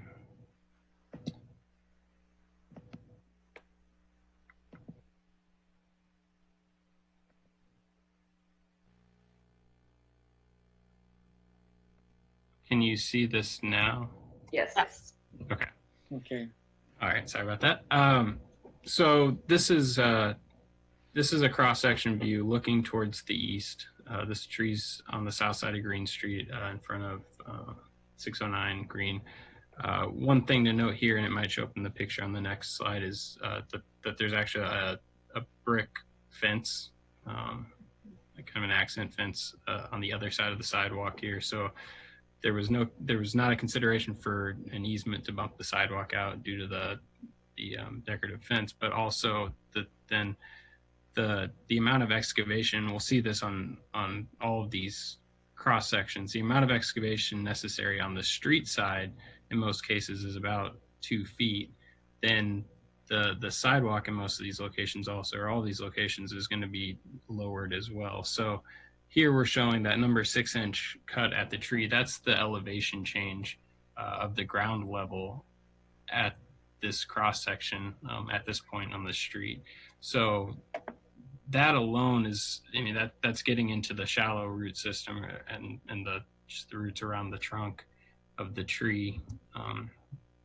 So again, this is tree number 5. The left is a picture of the wound that's mentioned in the trunk. So you can see the vertical The lighter part there right in the middle is where there's a significant loss of bark. And then on the right, we can see just how close that tree is to the sidewalk. So imagine dropping the whole profile here about 6 inches, and the damage that can be had on the sidewalk or to the tree because of that excavation. Justin, are you saying that the sidewalk will be lower than we see it today? The Yes. sidewalk itself will be lower? Yes. So And- Justin, can you also describe the amount of excavation associated with just the depth of the sidewalk itself to accommodate the concrete and the gravel? Yeah, and so that's not quite shown here on the right though. So where we have the sidewalk, and actually I misspoke, the sidewalk will be at the same elevation. What's required is that to remove that sidewalk and then excavate a further 6 inches to accommodate the new subgrade for the sidewalk, and then to replace the topsoil at that location. So at this location, the sidewalk itself isn't coming down, but in order to excavate for that sidewalk, or to place that new sidewalk, we have to excavate down 12 inches into the existing soil. Can you just point to, just go back for a second on the cross section, just to make sure everybody understands, where's the sidewalk, where's the street? Okay, yeah, so the sidewalk is shown here on the right side, ending right here, and then this would be the parkway, what's grass now, where the tree is. And then here we show the curb and gutter on the side of the street. This section is the subgrade, or the subbase for the pavement. So this would be the rock, this would be the concrete. Below that rock, in some areas we have to excavate even further due to the soil conditions of the existing soil. And then also along each side of the street, below the gutter, we're installing under drains. So that's a drainage system specifically for the pavement to help drain the soils underneath the pavement. So that's why we get into such depths, and why this notch even here is shown a little bit lower, is to install that whole pavement system. We're not just putting new concrete back, we're putting new concrete on top of new rock, and in a lot of areas that new rock is going on top of replacement soil as well. Can I ask a question about the drainage? Sure. So you're saying that you're putting in a new drainage system, and is the drainage going to drain below the vertically down into the ground below the pavement that you're going to be replacing, or is the drainage going to be flowing along the curb at a certain level below grade? So is it a horizontal drainage, or is it a vertical drainage down into the earth? It's a horizontal drainage. So the pipe itself will be in this lower section of the soil, and it's draining the soil. It's a perforated plastic pipe that is draining the soil, and that water then flows horizontally into a storm sewer. I see. So that's not undercutting the cement of the structure of the roadway itself by doing the draining of soil away from the bottom of the pavement? The intention for that is to keep the soil below the pavement dry, so that the effect of the freeze thaw is less on the new pavement in the winter. Oh, okay. And to help with early settlement. So that's tree number 5. Tree number 6, this is the tree at 601 West Green, where the proposed bus stop will be located. So here we can see a significant grade change. This is due to, if you go out and look, and I try to capture in the pictures that we'll show, there's a significant grade change or elevation change from this location to the intersection at Orchard. So, here, regardless of the bus stop being at that location, the sidewalk needs to be lower, so that we're meeting the accessibility guidelines just to get to this point on the sidewalk. So that that tree has a shallow root system that'll show up in the picture here next, and then again we're cutting that under drain depth for the new soil or the new pavement and at the tree location, the excavation depth is going to be 15 inches. And so here on the left, we can see the really shallow root system and all those roots that are, will easily be damaged by the excavation that's necessary to meet the accessibility requirements for the sidewalk. And then on the right, you can get a sense of just how much higher the tree and the base of the tree and the parkway is than the intersection or than the street pavement. So much so that there's actually a step in front of this house to get down from the carriage walk, the private sidewalk, onto the street. So Justin, does that mean that if the tree's removed, the soil from the sidewalk edge to the will be slanted and lowered, so that there'll be a kind of a ramp then leading to the edge of the curb where the bus stop where the person would get on the bus? Yeah, so that's shown here. This is the bus stop. So it'll be pavement from the edge, and this actually will include a curb-like structure or small wall between the existing yard and so there'll be a retaining wall there. Right. So there'll be a small retaining wall as part of that sidewalk, and then this is the sidewalk or the bus stop pavement or pad. So there'll be quite a bit of excavation across somebody's yard to maintain this lower sidewalk level then as one approaches this corner. Is that correct? Anywhere we're doing excavation on private property where we did not obtain a permanent easement, we have obtained temporary easements. So some grading of private property may need to be done, but we've obtained temporary construction easements to accommodate that. It is the drop from where we are as far as the surface to the new surface, is that the 15 inches or is that 12 foot? You mean this elevation here? Yeah, that's correct. I'm not sure that number, I'm not sure of that number. Based on the hatching there, it looks like it would be, right at about a foot. Okay. From the top of the wall there to the... So the retaining wall may extend across the person's front of their property somewhat too, to allow for that repositioning of the sidewalk. It's right now the sidewalk's too high, this corner, is that correct? Right, that's correct. All right.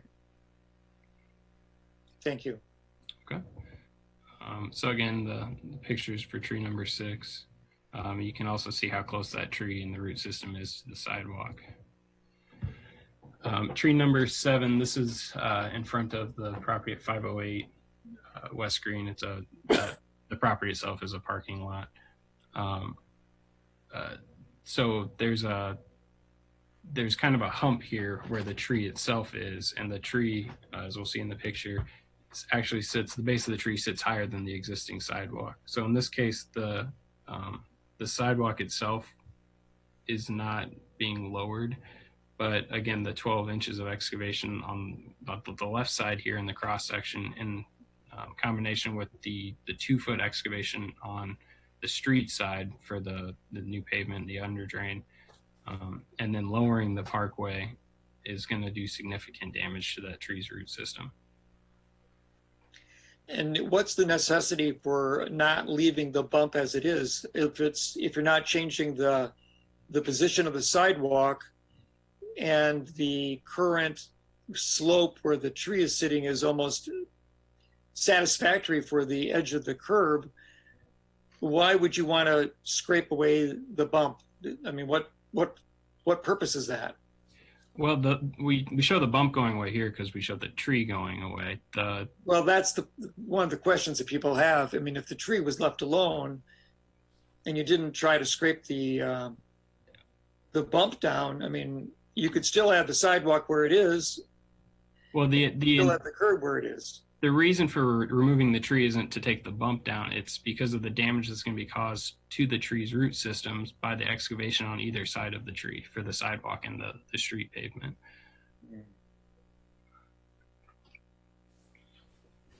But you know, it's worth noting, and we'll show here on the pictures, that the base of the tree itself, and the roots as they start to flare out, actually sit higher than the existing sidewalk. So for the sidewalk to go back in its current place, and actually on the right side, you can see the roots starting to actually encroach on top of the sidewalk.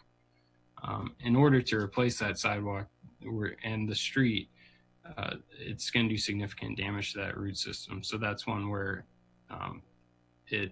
even a sidewalk bump out, things like that wouldn't accommodate the tree because of its just where or how high it sits currently and the damage that's going to be caused. Did the Presbyterian church people comment about whether they would be willing to make an easement that allowed the sidewalk to curve around the tree's base? They weren't approached about that easement because, like I said, the bump out wouldn't preserve the tree because of the excavation needed for the street and the damage that's going to be caused to the root system on the south side of the tree, on the street side. Well, it looks like the roots are more exposed on the north side. If I could just interject, I think that wasn't a high priority on, from historically. I mean, going back to Mike Brunk's notes, number 7 was noted as a tree that was not in good shape. So I don't think that was prioritized for trying to get an easement in the first place.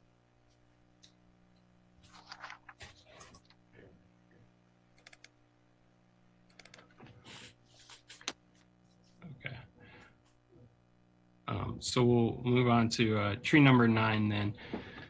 This is at the corner, the southwest corner of the intersection of Green Street and McCullough.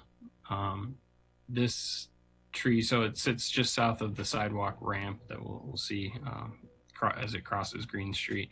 So again, here there's a significant elevation change for the sidewalk, and that's true for both the Green Street side. This is looking at this is looking down McCullough towards the north.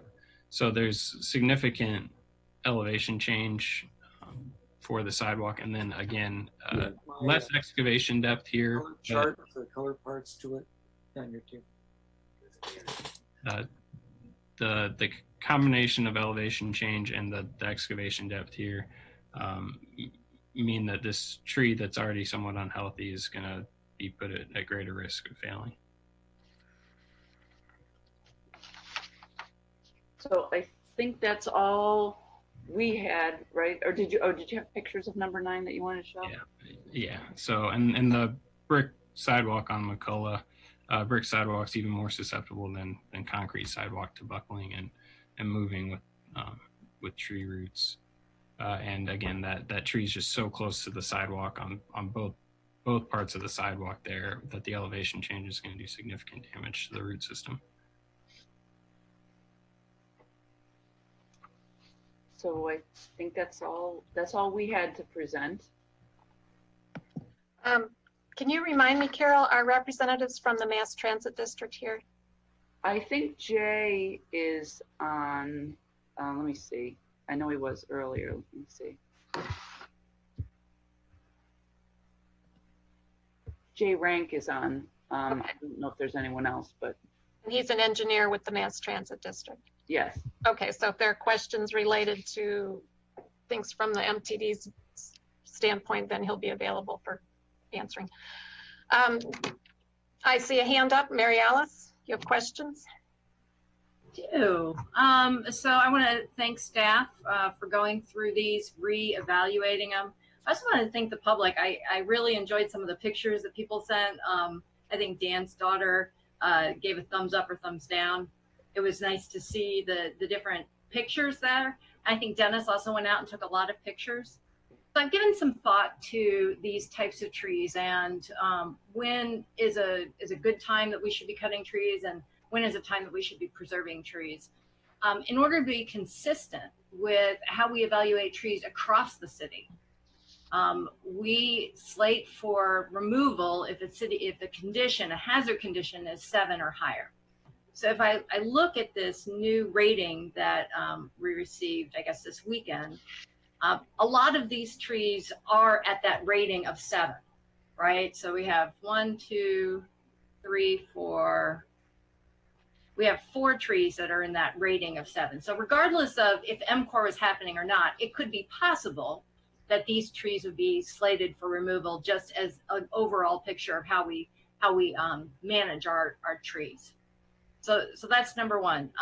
Number 2, I understand the complexities of trying to figure out the best location and the types of requirements for the MTB bus stops. So I'm not really concerned about, I don't like the fact that we have to remove trees in order to do that, but I understand the reasons why we have to do it. And third, the ADA requirements in terms of the sidewalks and so forth are something that we need to take seriously. So I don't really have a problem with trees that fit the criteria for us to allow for better accessibility. So that brings me to all the trees that don't meet those things. Okay, so any tree that is 6 or less in the hazard rating, any tree that is not part of the creation of the bus stop, and any tree that's not going to interfere with the ADA compliance in the curb cutout on the sidewalk. So I listed a couple of trees, and I think I just want to confirm, because I heard from Justin today some of the reasons why some of those trees that don't fit that criteria have been recommended for removal. And that would be, let me see here, I think tree 6 is one of the ones that you talked about the elevation change, and tree 9, is it tree 6 and 9, is that right? Yes. Yeah. Sorry, I've got split screens trying to scroll through my spreadsheet here. So just to reiterate, in order for the project and the what needs to happen with the sidewalk, what I'm hearing you say is that elevation is going to be lowered, so more of those routes will be exposed, regardless of what happens in construction. Is that correct? Yes. Yes. Okay, so if more of those roots are going to be exposed and the roots are going to be basically cut where you have to dig down, then you're really marginalizing the potential life of that tree. Is that the basic synopsis there? Yes. Okay. And then that leaves me with, let's see here. Gotta make this bigger. That leaves me with tree 3 and potentially tree 7, if I'm looking at that correctly. So tree 3, did you have a picture of tree 3? I did not, no. Tree 3 is the one that's leaning. It's a Siberian elm that's leaning heavily over the street away from a much healthier Buckeye tree. So when we typically look at trees that are perhaps leaning over the street, how do we account for that in terms of the hazard rating? I think Kevin Sanderson might be, I think he's called into this. So Kevin, if you are on and could talk a little bit maybe about the tree hazard ratings.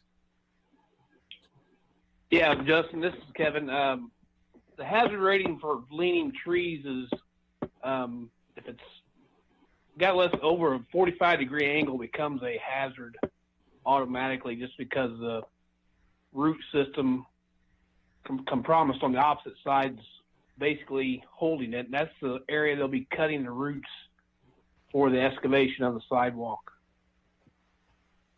I'm sorry. So you said that if a tree is at a 45 angle, then it's considered a hazard. And then I would assume that your hazard rating would be a 7 or higher. Yes. Okay. So in this case, this tree is leaning, the hazard rating is 6. So what is the difference between including the leaning of a tree into the hazard rating and the fact that this one is a 6? That one probably could have been moved to a 7, just being considerate of the health of the tree. I kept it at a 6.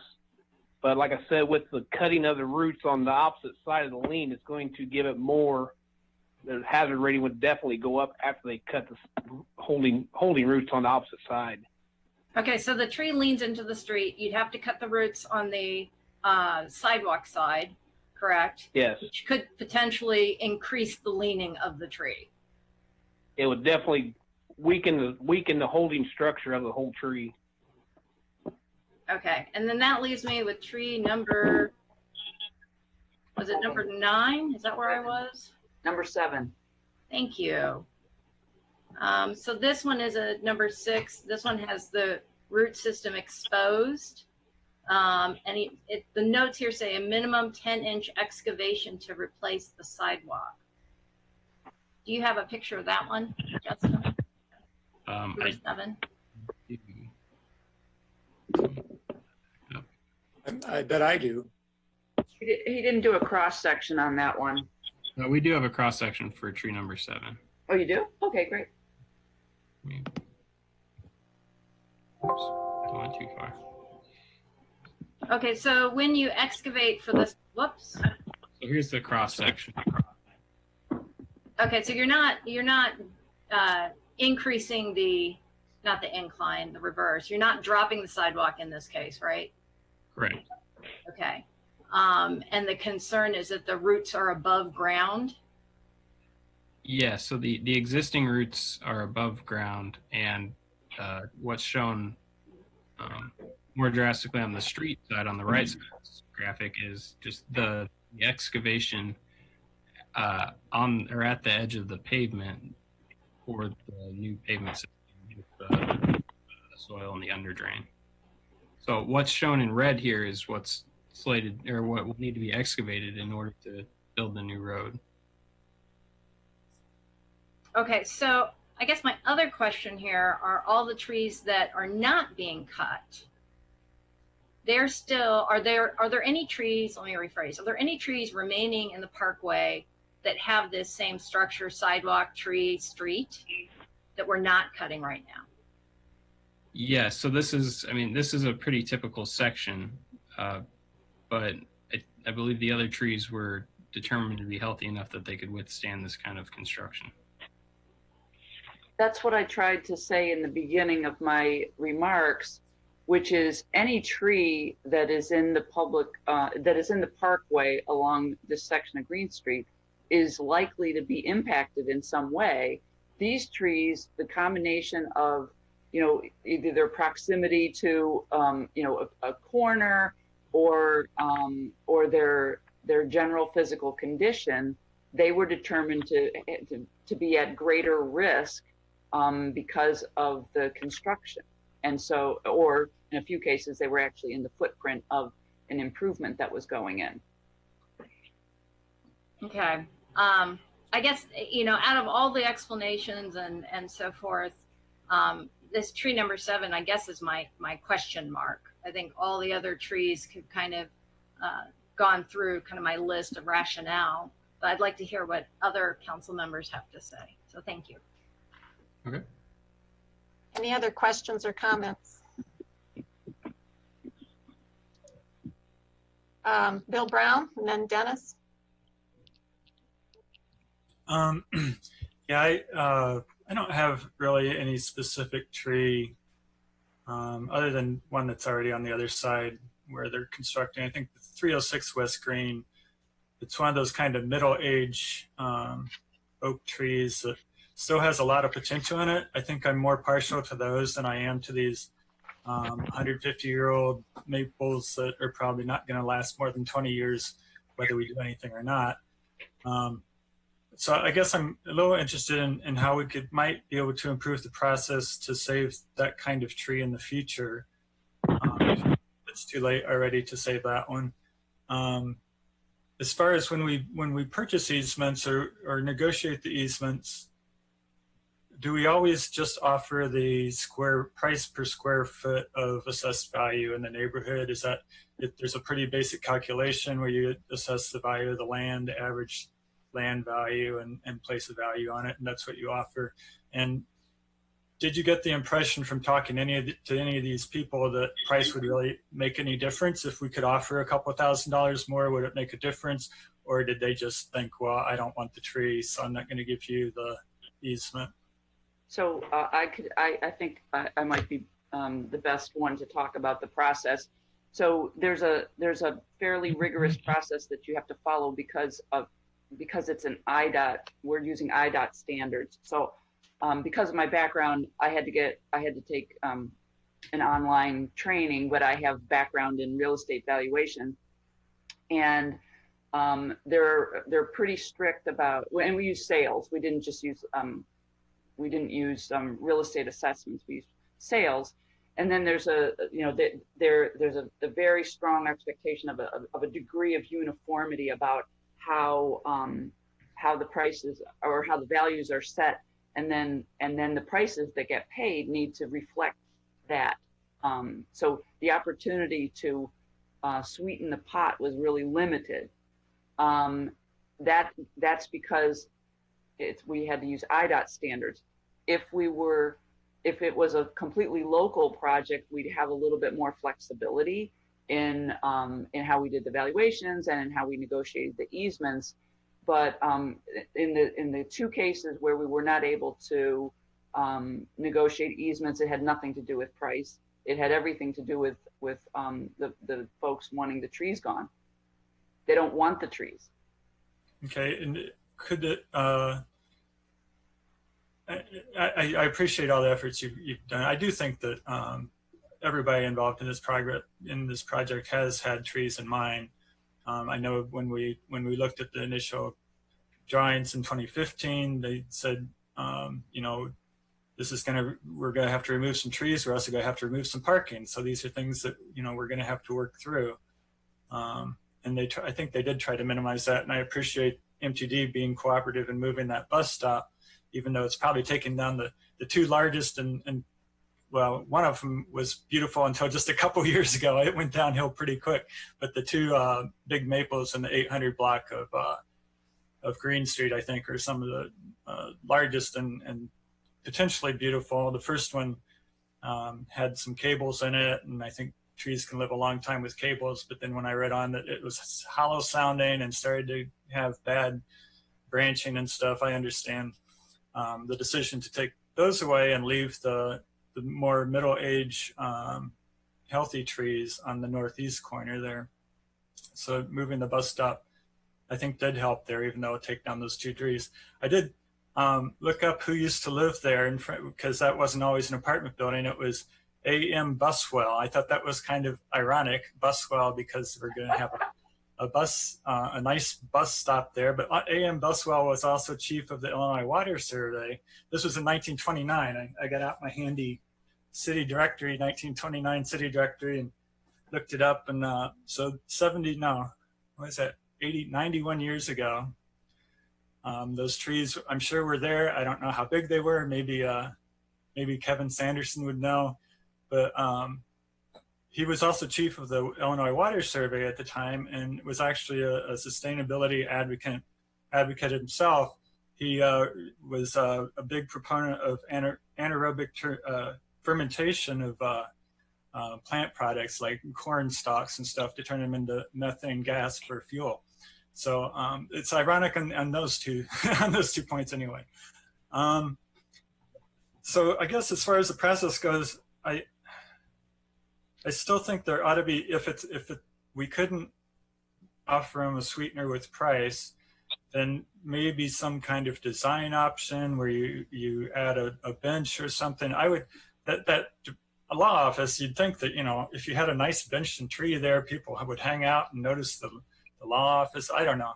You'd think that there could be some amenities that might appeal to people. But if nothing worked, nothing worked. I wonder if there might be a tree commission role in the future if we wanted to add something, because there's going to be projects like this. The one I'm thinking of right now is Florida Avenue, that needs to be completely reconstructed between Lincoln and Race. There's a lot of nice older trees on the north side of Florida there. So there's going to be other projects like this that may involve removal of old trees. And if we can get some input from the tree commission and maybe some ideas on ways to redesign it or to work with homeowners farther in advance to try to save trees, maybe there's something there. So maybe that's something that the tree commission could put on their agenda for discussion if they would like us to add a role for them in the decision process on how to save more trees in these reconstruction projects. On the 30 easements we did attain along Green Street, do you know how many of those were actually successful tree saving easements? I know a lot of them were probably because the sidewalk was going to be a foot wider here and there, or bus stops or for the flare at the end. I know the library and the township both had to agree to an easement, so that was probably some of those. But do you know how many actually, I know Dan Newman said you negotiated one with him. Were there others? There were definitely others. I at the moment, I mean, we can get that number for you. But there were a few. Yeah, there's more than one, that's for sure. Okay. So yeah, I think that's mostly. I know with the rating system, from what I understand, if it follows the same kind of system that the Forest Service follows, it does depend on where the tree is. So a tree in similar health, the same health on Green Street versus the same tree in the park might get a higher number because there's more risk. Because if a branch falls from a tree on Green Street, it might hit a car or a pedestrian. So that's why we see more trees in parks, I guess, with broken branches and owls living in them and things like that, because they don't have the same need to take it down because the rating does depend on the risk. So it's a hard life living on Green Street as a tree. I think the ones that have been there for a long time have really provided a lot of good use. And I think we also all recognize that the benefit to the trees goes way beyond the dollar amount in the eco valuation, the few $100s a year. It is a big psychological benefit, and there have been studies showing how much the green infrastructure improves our lives and improves our knowledge through education and our whole sense of well-being and all that. I think we all understand that. So yeah, I think that's about all I have to say on that. Thanks. Dennis? Yeah, thank you. Let me see if have I unmuted myself? You're audible. Okay, very good. So I don't know, I just want to, I'll say thank you for the more detailed explanation. I appreciate Carol Mitten making some more information available to us. I would say that it was, it didn't give people very much time to assimilate, the effect of this information, or even to understand truly which trees in particular were finally decided upon to be removed. I know it's been said that, people could have gone to a meeting at, in 2015 to learn about the trees and, learn that some would be removed. Of course, things have changed since then, and that was 5 years ago. And most of the focus of the MCOR project has all been in Champaign, except for that part which has been at the university between Wright Street and Lincoln. And what I notice about the Wright Street to Lincoln section of MCOR is that I don't see any even new trees being planted along the parkway in front of the university. What we have there is totally highway infrastructure, very well planned out, but there has been no installation of any kind of greenery along that place, whether it's been in the parkway or on the other side of the parkway by the university. And I assume that the city of Urbana is not responsible for the lack of green infrastructure that's taken, that hasn't been installed in that section. But we do have a lot of beautiful trees between Lincoln and downtown Urbana. And people appreciate the canopy that we have there, and it's an important one. And so we're getting a lot of response for people who realize now, maybe as facts have become more relevant in the last month, that there will be significant tree loss. When you consider that as you enter that section of the neighborhood on Green Street in the 800 and 700 block, quite a few significant trees will be removed. So it's going to open up the space, and it's going to be a completely different feeling as you enter into the city residential area compared to where it is today.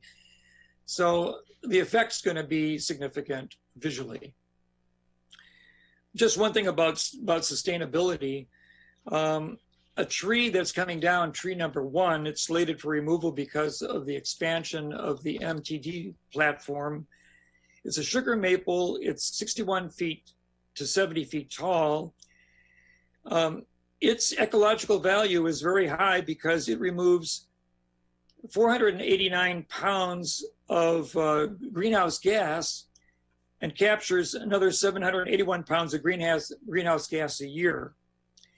If it were to be replaced by a tree that was even as high as 20 feet tall, the greenhouse gas capturing per year by the new tree, the sapling that replaces it, will be 12 pounds. That's a loss as far as value go for eliminating greenhouse gases in our community of 98%. The root system absorbs in this tree, number 1, 4,415 gallons of water per year as it absorbs water from the soil from rain and downpour. The new sapling that will replace it will conserve 38 gallons of water per year. It's based on an example A, which is a 20-foot tall tree, a bur oak, on the same block, just across the street. So the water retention quality that we are going to lose is 99.14% of the value of the first tree that we're taking out. So it's not a small thing to talk about the ecology and the balance of loss and gain when we are replacing a very large mature tree that's very functional as far as its ecological value in the community to a sapling. I just want to say that generally because we're taking out a significant number of taller trees. The community has, of course, responded to its love and concern for the trees. Mostly it's an aesthetic hit that street's going to take, and people respond to the fact that they hate to see what seems to be a healthy tree with a full crown of leaves reduced and sawn down. And probably some of these trees wouldn't be impacted at all if we didn't do the new sidewalk. And where we have managed to achieve easements, I'm very pleased that the city has taken some time to do it. But I would just like to share a story that comes from Don Newman, who the city approached concerning the tree in front of his house. And he shared with me the fact that when the city first approached him and told him that the tree would be removed so that the ADA compliance would be reached for the corner, and also that because of the sidewalk, they wanted to acquire some of his property for the wider sidewalk. He said that he had asked the staff to show him where in the literature the required ADA compliance required the removal of his tree. And when I insisted, quote, he says, that they provide me, quoted an excerpt from the ADA document that specifically answered why they needed a 20-foot easement around the tree on its property, they were not able to provide one. So it seems like, okay, this was sort of like a slightly questionable response by city staff. I don't know if staff wasn't well versed in this kind of conversation. Well, Mr. Newman wants to protect the trees in front of his house, and so he was willing to grant an easement. But the original easement that they requested, the city requested of him, was 5 feet by 25 feet, or an area of 125 square feet. And he felt that that was excessive. And ultimately, the city reduced its request to him to save the tree to 2 feet by 20 feet. So it almost cut in half, or cut in a third the amount of easement that they demanded of him, and yet the tree is able to be retained by this reduced easement. So I'm wondering if the city approached other city property owners with what might have been felt as an excessive request, and whether other people, as similarly to Mr. Newman, was able to barter down the amount of property that they were losing and still retain the trees, because otherwise they would not be able to retain them according to the city at all, and the tree would be cut down. As I said earlier, in the two cases where we were not able to negotiate easements, in those two cases, the people involved did not want the trees retained. So they weren't interested in giving an easement of any size. I understand that, but I was wondering if there might have been other people who might have agreed to an easement to allow the sidewalk to be moved slightly forward onto their property, and whether they really had been asked to sacrifice quite a lot of land rather than maybe the necessary amount. So that's the question I got. I mean, the only reason why I can even ask that is because of the story that Mr. Newman shared with me, that he felt that the ask of the city was pretty exceptional. And indeed, it turned out to be that they needed much less than they asked for. Okay, thank you very much. No, I'm not done yet. I have one more comment to make. One more comment, okay. So I agree with Mary Alice that we should try to save some of the trees. I feel that I would love to see tree number 5 preserved as well, because it seems to be that it's well centered in the parkway. It has a straight bark. There may be some damage at the bottom, but it's narrow damage, and I don't think it's going to affect the actual survival of the tree for years to come. And I think that that tree should be looked at again. And I agree that any tree that we can save, I think, shows good faith in the community. I hate to say it, that if we can save one tree because we respond to the community's desire to preserve the urban environment, the urban forest canopy, that we should take that opportunity and do it. And the tree that we're talking about, which is tree number 7, I believe it is, as the prime suspect in being a tree that could be saved in this process, probably wouldn't have been my original first choice, but I think that any tree that you can save, I think, shows good faith that you're listening.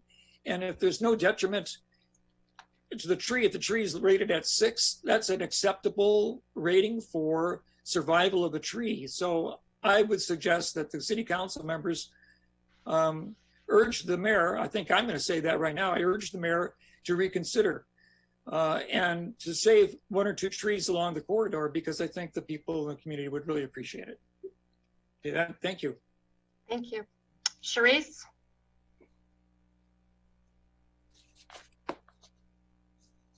Charisse, your hand is up. Okay, yeah, I'm sorry. I really don't have anything to add. I do have questions regarding the Siberian elm. Is Kevin still online? Is he still around? Looks like, I'm on. Yes. Okay. The question that I have is basically because it's not a native. My understanding too regarding the whole tree city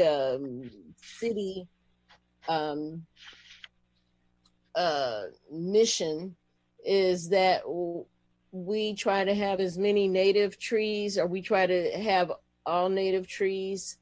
So is one of the qualifications for the removal for the Siberian elm also because it's not native? Not necessarily because it's not native, but it's just susceptible to ice storms, wind damage, location where it was leaning over the road.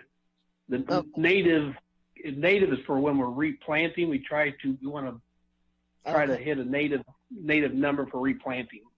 Okay. And my other question is the tree that's that's not the tree that has the beehive in it, right? No. Okay, the tree that has the bees, will that be removed in a way that the bees will not be harmed? Will they be donated? Will that area, that particular ecosystem, so to speak, kind of be given to U of I, or what's going to happen? You're just going to tear it down and the bees are scatter, and what's going to happen? It was oddly something that I was talking to someone about, because they asked me, you said, well, what's going to happen to the bees? And it's like, oh gosh, okay. Hadn't thought about that, and you brought it to my attention. So I thought I would bring it to one of you guys and just try to find out what's going to happen with the bees, because you do kind of have a whole environment there. And is there any plans for that? Or are we just going to that was Justin. I'm not sure what the contractor has planned for the bee removal. That would be the contractor's decision. Okay. Yeah, there's no provision in the contract for the bee removal. However, we do have resources for the responsible removal of bees. So the city can look into that to do our best to preserve that. Yeah, because, well, I was just thinking, there is such we have so many collapsed beehives and so on and so forth happening nowadays. I would think that would be kind of important to try to preserve that. Okay. Yep, we do have bee collectors on file to be contacted. Okay. That's it. Okay, thank you. I see no more council member comments. I do want to respond to the community and to the city council, and I especially want to talk to our young citizen, Michael Tassine, our recent Urbana High School graduate. I really want to let you know that our city values trees. That is evident in everything we do in terms of construction. We invest a tremendous amount in the Landscape Recycling Center, which is part of our own tree management program. We have a tree commission. We're a tree city. We plant trees. We fundraise for trees, and we value trees as much as anyone who has written in. And that's evident when you look around our city. The corridor on Green Street is not the welcoming, beautiful, green, lush corridor only because of the trees in the city right away. There are trees in all the private property up and down that corridor, and those will stay. Those are not being cut down, they're not being removed, and they'll continue to grow. And I believe it's over 60% of the trees that are 19 inches or more in diameter along the Green Street in the right-of-way are being retained along with the smaller trees. So by any means, most of the trees in the Green Street corridor are staying, large and small. We made many decisions along the way that preserved the trees. The street isn't being widened. It very well could have, but instead, City Council, with our recommendation, voted to remove the parking along that corridor instead. So people are giving up parking on both sides of Green Street to keep the width of the street itself the same. And again, the easements we retained, many of those helped route the sidewalk around the trees. It's going to be a curving sidewalk. It's actually going to be unusual. Probably the only one in the city that we built on a block like this that's curving. Everything we've done on this project has had an eye toward preserving what we value, which is the urban canopy. And the other thing, the new part of this project, what this project will bring, also reflects what we value. We value multimodal transportation. We value all ways of connectivity. We value the ability of people to get from one point to the next, whether they're can run a marathon or whether they're using a walker, whether they're pushing a baby stroller, whether they're riding a skateboard, or riding a bicycle. We value serving our community and everyone in it to the best of our ability. And again, we we've invested a great deal in our urban forest and maintaining it. We're most cities, I think it's safe to say, I don't want to say things I don't know, but many cities don't have in-house arbor divisions or in-house city arborists or in-house people who actually climb the trees and maintain the trees. And the city of Urbana does. And I'll tell you, it's not an inexpensive investment, but it's because we value our trees that we do it. Year ago Memorial Day of 2019, a tornado ripped through South Urbana and it touched down in my backyard. So I know what it's like to lose trees, and I know how much it hurts. And it ripped a 100-year-old oak tree right out of my neighbor's yard, and that provided most of the shade for my yard. So I know what the loss of trees means. And that's one of the reasons we've spent a great deal of time raising money, seeking funds to have money to replant these trees. And along Green Street, we're taking out 19 trees. We're planting 47 trees with an emphasis on native species, which should be stronger and last longer and be more resilient than some of the trees on that street now. And they should be better for pollinators. A lot of the trees that were planted as urban trees over the years, like Bradford pears or stuff like that, are terrible for pollinators, and we've discovered that. So an emphasis on native trees in our corridors is a good thing for the pollinators, and that's part of our overall sustainability plan. So we as city leaders have to balance the many competing needs. I can tell you, I get as many complaints about the condition of our streets as I get about how people value trees. So and the ability of people to move from one place to the next. And we have to balance the competing needs and the important needs of people in our community. And that's what this project reflects. I think it's a great example of taking the needs, looking at the needs, and coming up with a good solution. Is it perfect? Are we saving every tree? No, but we are providing absolutely improvements in mobility and infrastructure and function and connectivity.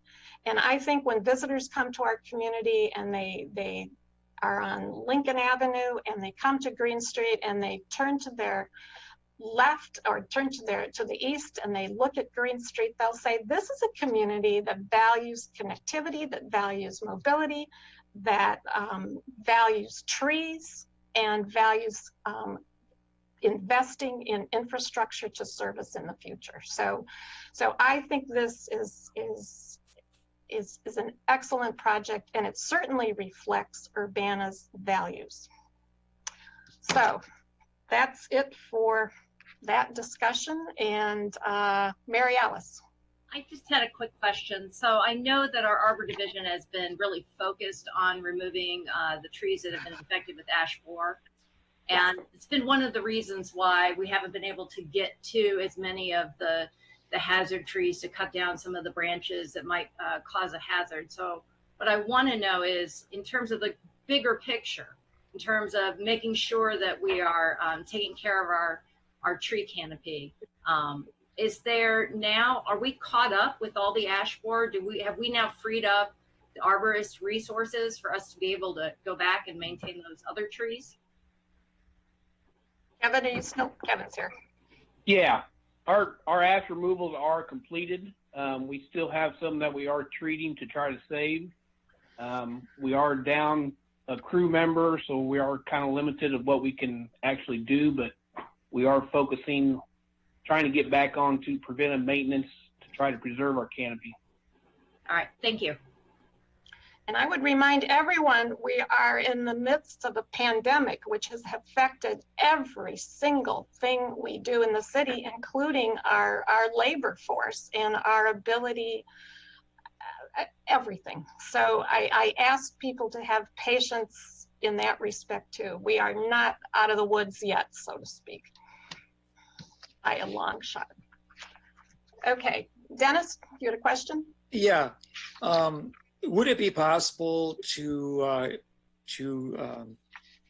make an effort in the future when projects that affect the streetscapes as we approach other neighborhoods with other projects in the future, as Bill was recommending, seeing some on Florida Avenue and others, would it be possible to have a neighborhood focused meeting to go over the details of the planned construction and reconfiguration, including the effect it may have on some tree removals at a time when the construction is still in the planning stage, as we do for other projects and developments, where we invite the neighbors to come and talk to the developer and give some feedback and learn the process that they're going to be experiencing in their neighborhood, just before they start breaking ground and making the changes, so that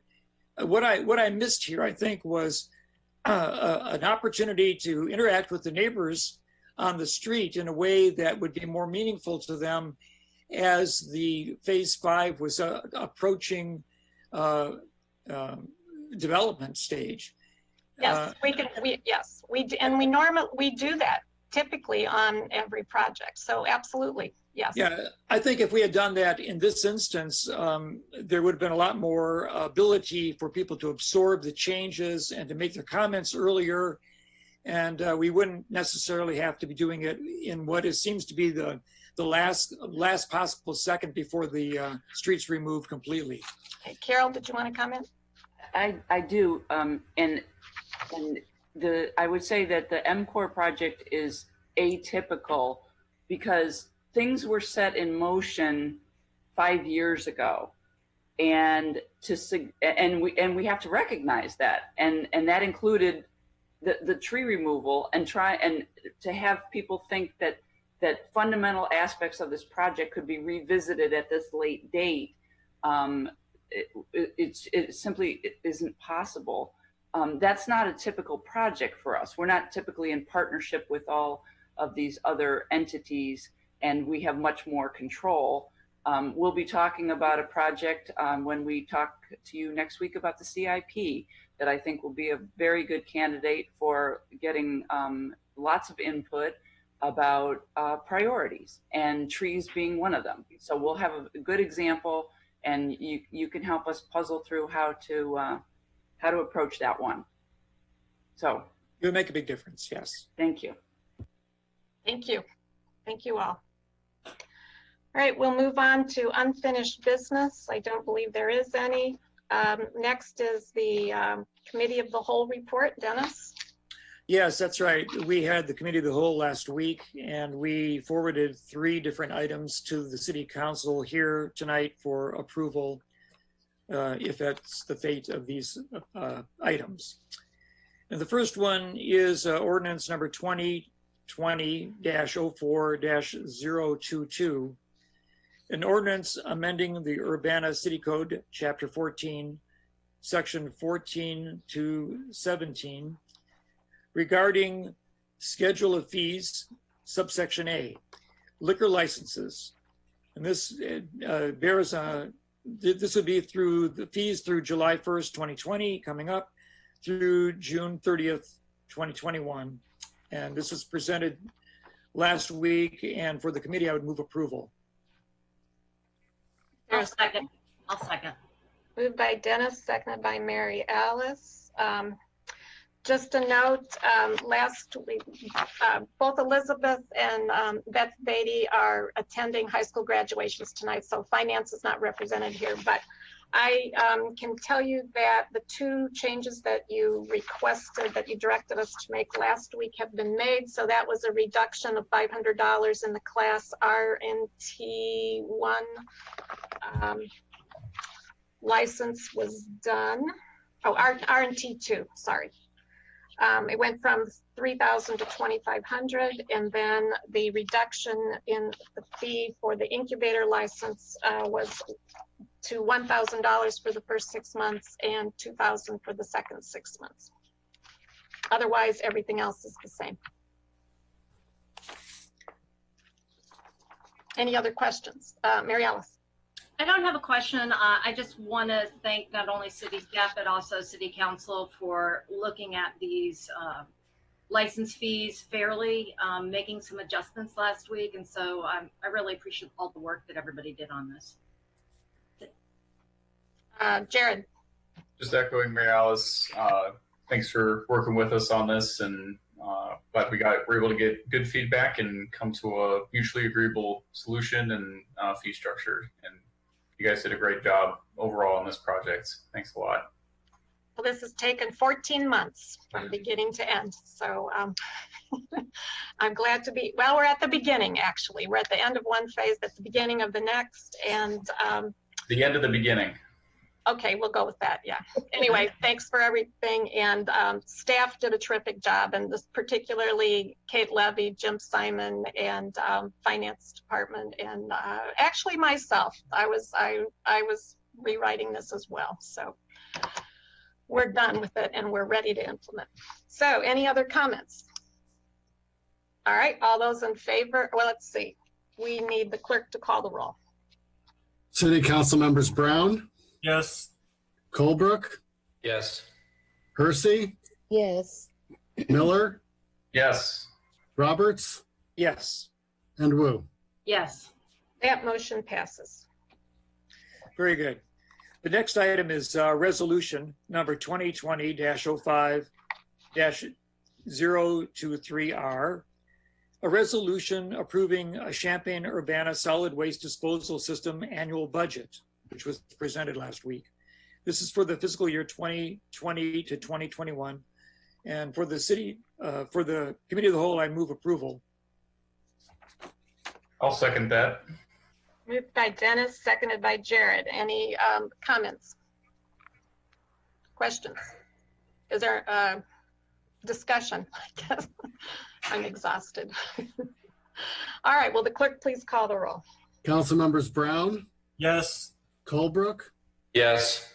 Hersey? Yes. Miller? Yes. Roberts? Yes. And Wu? Yes. That motion passes. The last item is an ordinance number 2020-05-028. This is an ordinance approving an amendment to the City of Urbana Consolidated and Annual Action Plan for the year 2019 to 2020, and the Citizen Participation Plan. This comes from Community Development, and for the committee, I move approval. Is there a second? I'll second. Moved by Dennis, seconded by Bill. Any discussion? Will the clerk please call the roll? Council members Brown? Yes. Colebrook? Yes. Hersey? Charisse? She's muted. She's muted. Yes. Yes. Thank you. Miller? Yes. Roberts? Yes. And Wu? Yes. That motion passes. Thank you. Okay. Reports of special committees. Is this where I talk about the census? Sure, you can talk about the census. There is a subcommittee in city staff who has been working on this. So yes, absolutely. Well, I just want to kind of lift them up and help them out if at all possible. I've been trying to keep track of my ward's response rate regarding the census, and I'm just going to start with what I'm saying. Okay, the census is, I know we're doing all this COVID-19, we're in a pandemic, we're in a difficult time, and this is for anybody that's still listening as well. I that's still watching the still involved with the meeting. The census return is very important. It's extremely important that you return your census forms or you go online and do your census. It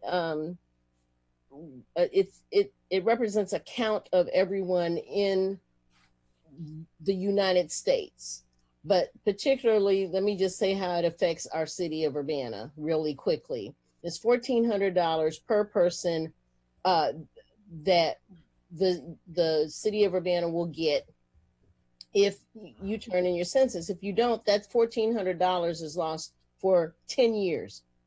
10 years. That's $14,000 per person that does not respond to the census. And in my ward in particularly, there's only been 39.6% response rate. And on one side, on one part of it, 54.4% in another part of the ward. If you think that it's not important, maybe you need to think about this. And in particularly with everything that's been happening since we've been involved with this pandemic, monies from the census will affect monies for schools, your monies for police and fire department and emergency services, your monies that will be going into infrastructure, your money, and that's throughout the entire city. It also affects the number of people or your representatives, how many representatives you have on the state and federal level. And so it's extremely important that this get response. And with COVID, we're already having a difficult time right now with COVID, okay, financially. Imagine if you don't return your census now and what it's going to look like in 5 years, and we'll be digging ourselves right back out of a hole again. So we really need to have those responses. In Illinois, it's a 65.2% response rate. Champaign County, 62.9%. Urbana, 60%, 60.7%. And we really need a higher rating than that. And we've in the past have gotten higher ratings than that from what I look at when I go online. So regardless of what your party affiliation might be, what your beliefs might be, what tribe you come from, or whether or not you decide to vote, or whatever you do, whatever your cultural background is, it does not matter. What does matter is that you be counted, and that you be counted here. And for all the things that people email us about, the city needs to do this, or you're not doing this, or you're not doing that. Well, all that costs money. And we are already going to probably be in another deficit. And being able to have representation and funding for many of the things that one might want, a citizen may want to happen regarding the city nobody does it for free. So you want more different training for police, then guess what? Fill out your census form. You want better infrastructure. Fill out your census form. This would be a good time for you to try to remember that, for anyone to remember that. And I just wanted to say that. Thank you very much. Okay. Thank you very much. And we actually we'll need to do an update on the census in once the budget is done. I think it's time, we'll kind of do an update on the budget. Everything has been delayed due to COVID. Just the other areas where we're seeing low. Beastman, Beefo Mode, Obesity, Giga Diaper. Okay. In areas where we're seeing low response are the areas on campus, especially where the residence halls in Urbana are located. So that's another area that is a real problem area at the moment, and we'll be focusing on that as well. Yes, and okay. Also I just wanted. Can I ask a question? Yeah. I thought that the University of Illinois was reporting the numbers from quarters. So they are supposed to. They are supposed to. So will that increase our response rate? Yes, but it's everything has been slowed down. Okay. Yeah. The other thing I just wanted to say is myself, I put out 50 signs in my ward, 50-yard signs all over to remind people to fill out their census forms. And even doing that is a little bit of an increase, but as considering the fact there were none out, and even while I was putting those signs out, I had a couple of people saying, "Oh, are they still doing the census? I thought that was over with." It's just getting started, really. Yeah, they will be contacted. No. So anyway, it'll be a long process. Yeah. Thank you, Charisse. Mm-hmm. All right. Reports of officers. I did want people to know that, you probably heard that the governor is about to move us into phase 3 in the pandemic recovery. And he announced last Wednesday or Thursday a lot of information, including the outdoor dining, outdoor service for restaurants and bars. And he had a target of May 29th is when that would be available to businesses. That came without any advance notice to the cities, and it came without any guidelines until they were released. I believe it was Sunday or Monday. Staff has been working double time to put things into place to provide the flexibility that we'll need for our restaurants and bars, and we're on track to do that. It's an enormous amount of work, and it's not just a simple matter of setting tables out in the sidewalk. We have to look at a lot of things, but it's going to happen, and we're working closely with our business community to make that happen. But again, I ask for patience. It might not be perfect this weekend, but we'll get there. And I know the business community and the public are looking forward to this, but we want to do it in as safe and thoughtful and intentional way that we can. Okay.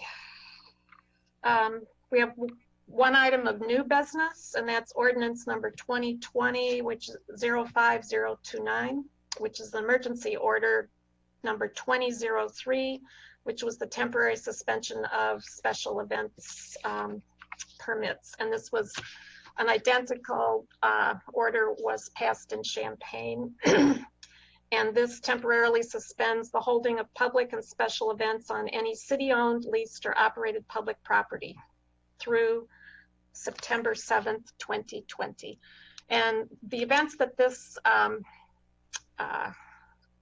effects are mostly the large-scale events involving drinking and eating and hundreds and thousands of people crowding into a relatively small space. It also affects the temporary liquor license and temporary special events permits that for similar things. And again, this was done, one, reflecting where we are in the reopening of the state. Number two, considering the public health guidelines and the recommendations that we're getting. And number three, even if we're moving into phase 4, according to the governor's guidelines, it's still gatherings of 50 people or less. So again, these large scale events involving thousands of people, hundreds to thousands of people are just for the summer are suspended. So we're looking for a motion to ratify this emergency order. Sharice?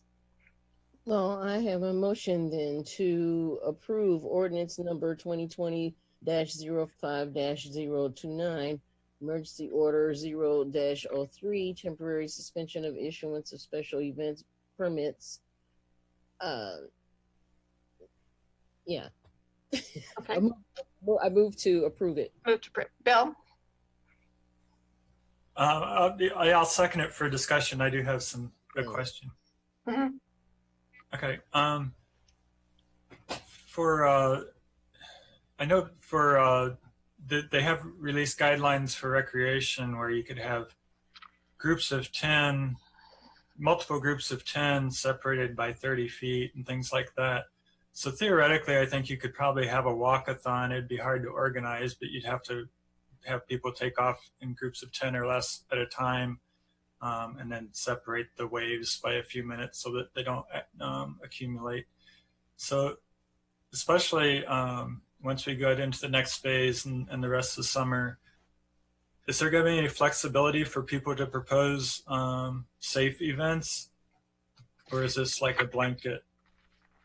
There is flexibility. If you look on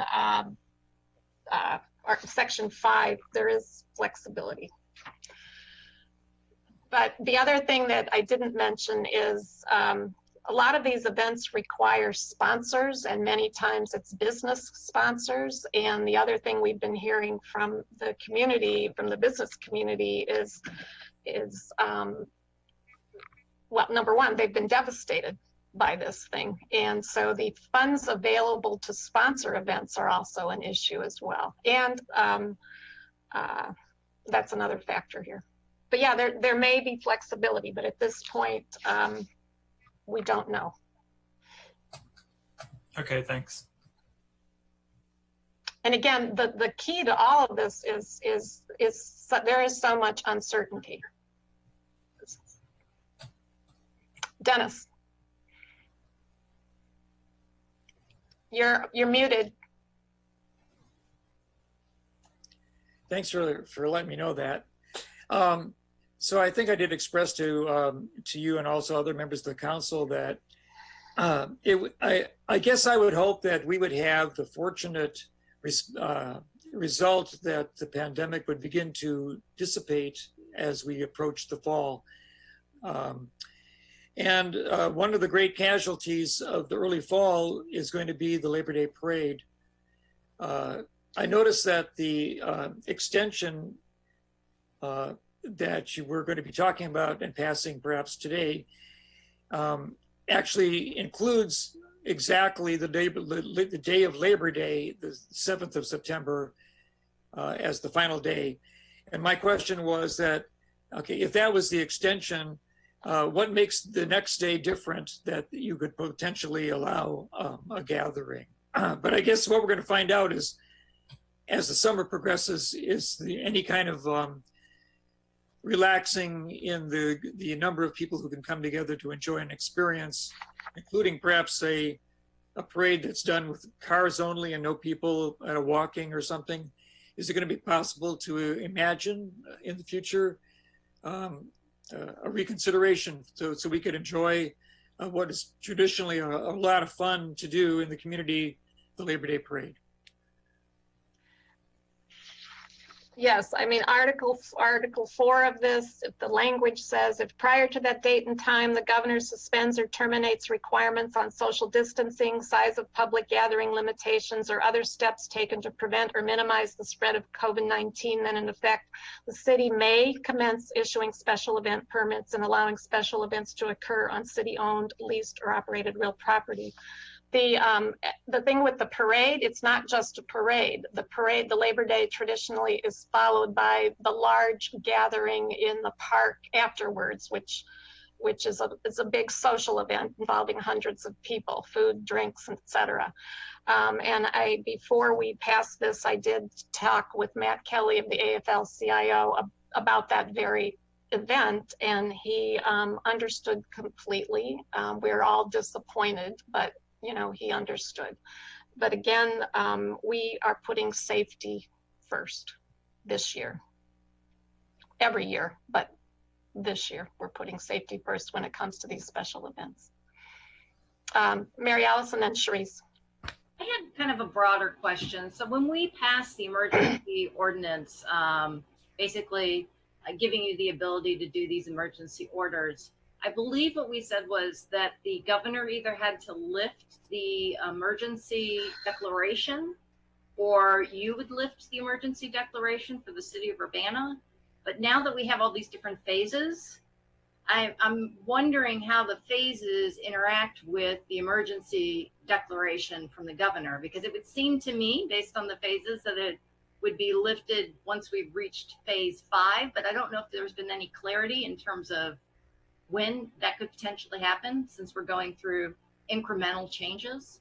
Do you have any update on that? From what I read describing phase 5, it's herd immunity and vaccinations and, you know, pretty much full steam ahead. And I don't see that happening before the end of this year for sure. We'll be lucky if we get, you know, happily into phase 4. No, and I agree. And I guess that was my point, is that phase 5 is going to take a while to achieve. Yeah. Because it basically means life is back, you know, life goes back to the way we were living before, hopefully. Well, it's never going back there, but it'll be We won't have less, social distancing rules anymore. it'll be less, it'll be different, but yes. It will be different, absolutely. So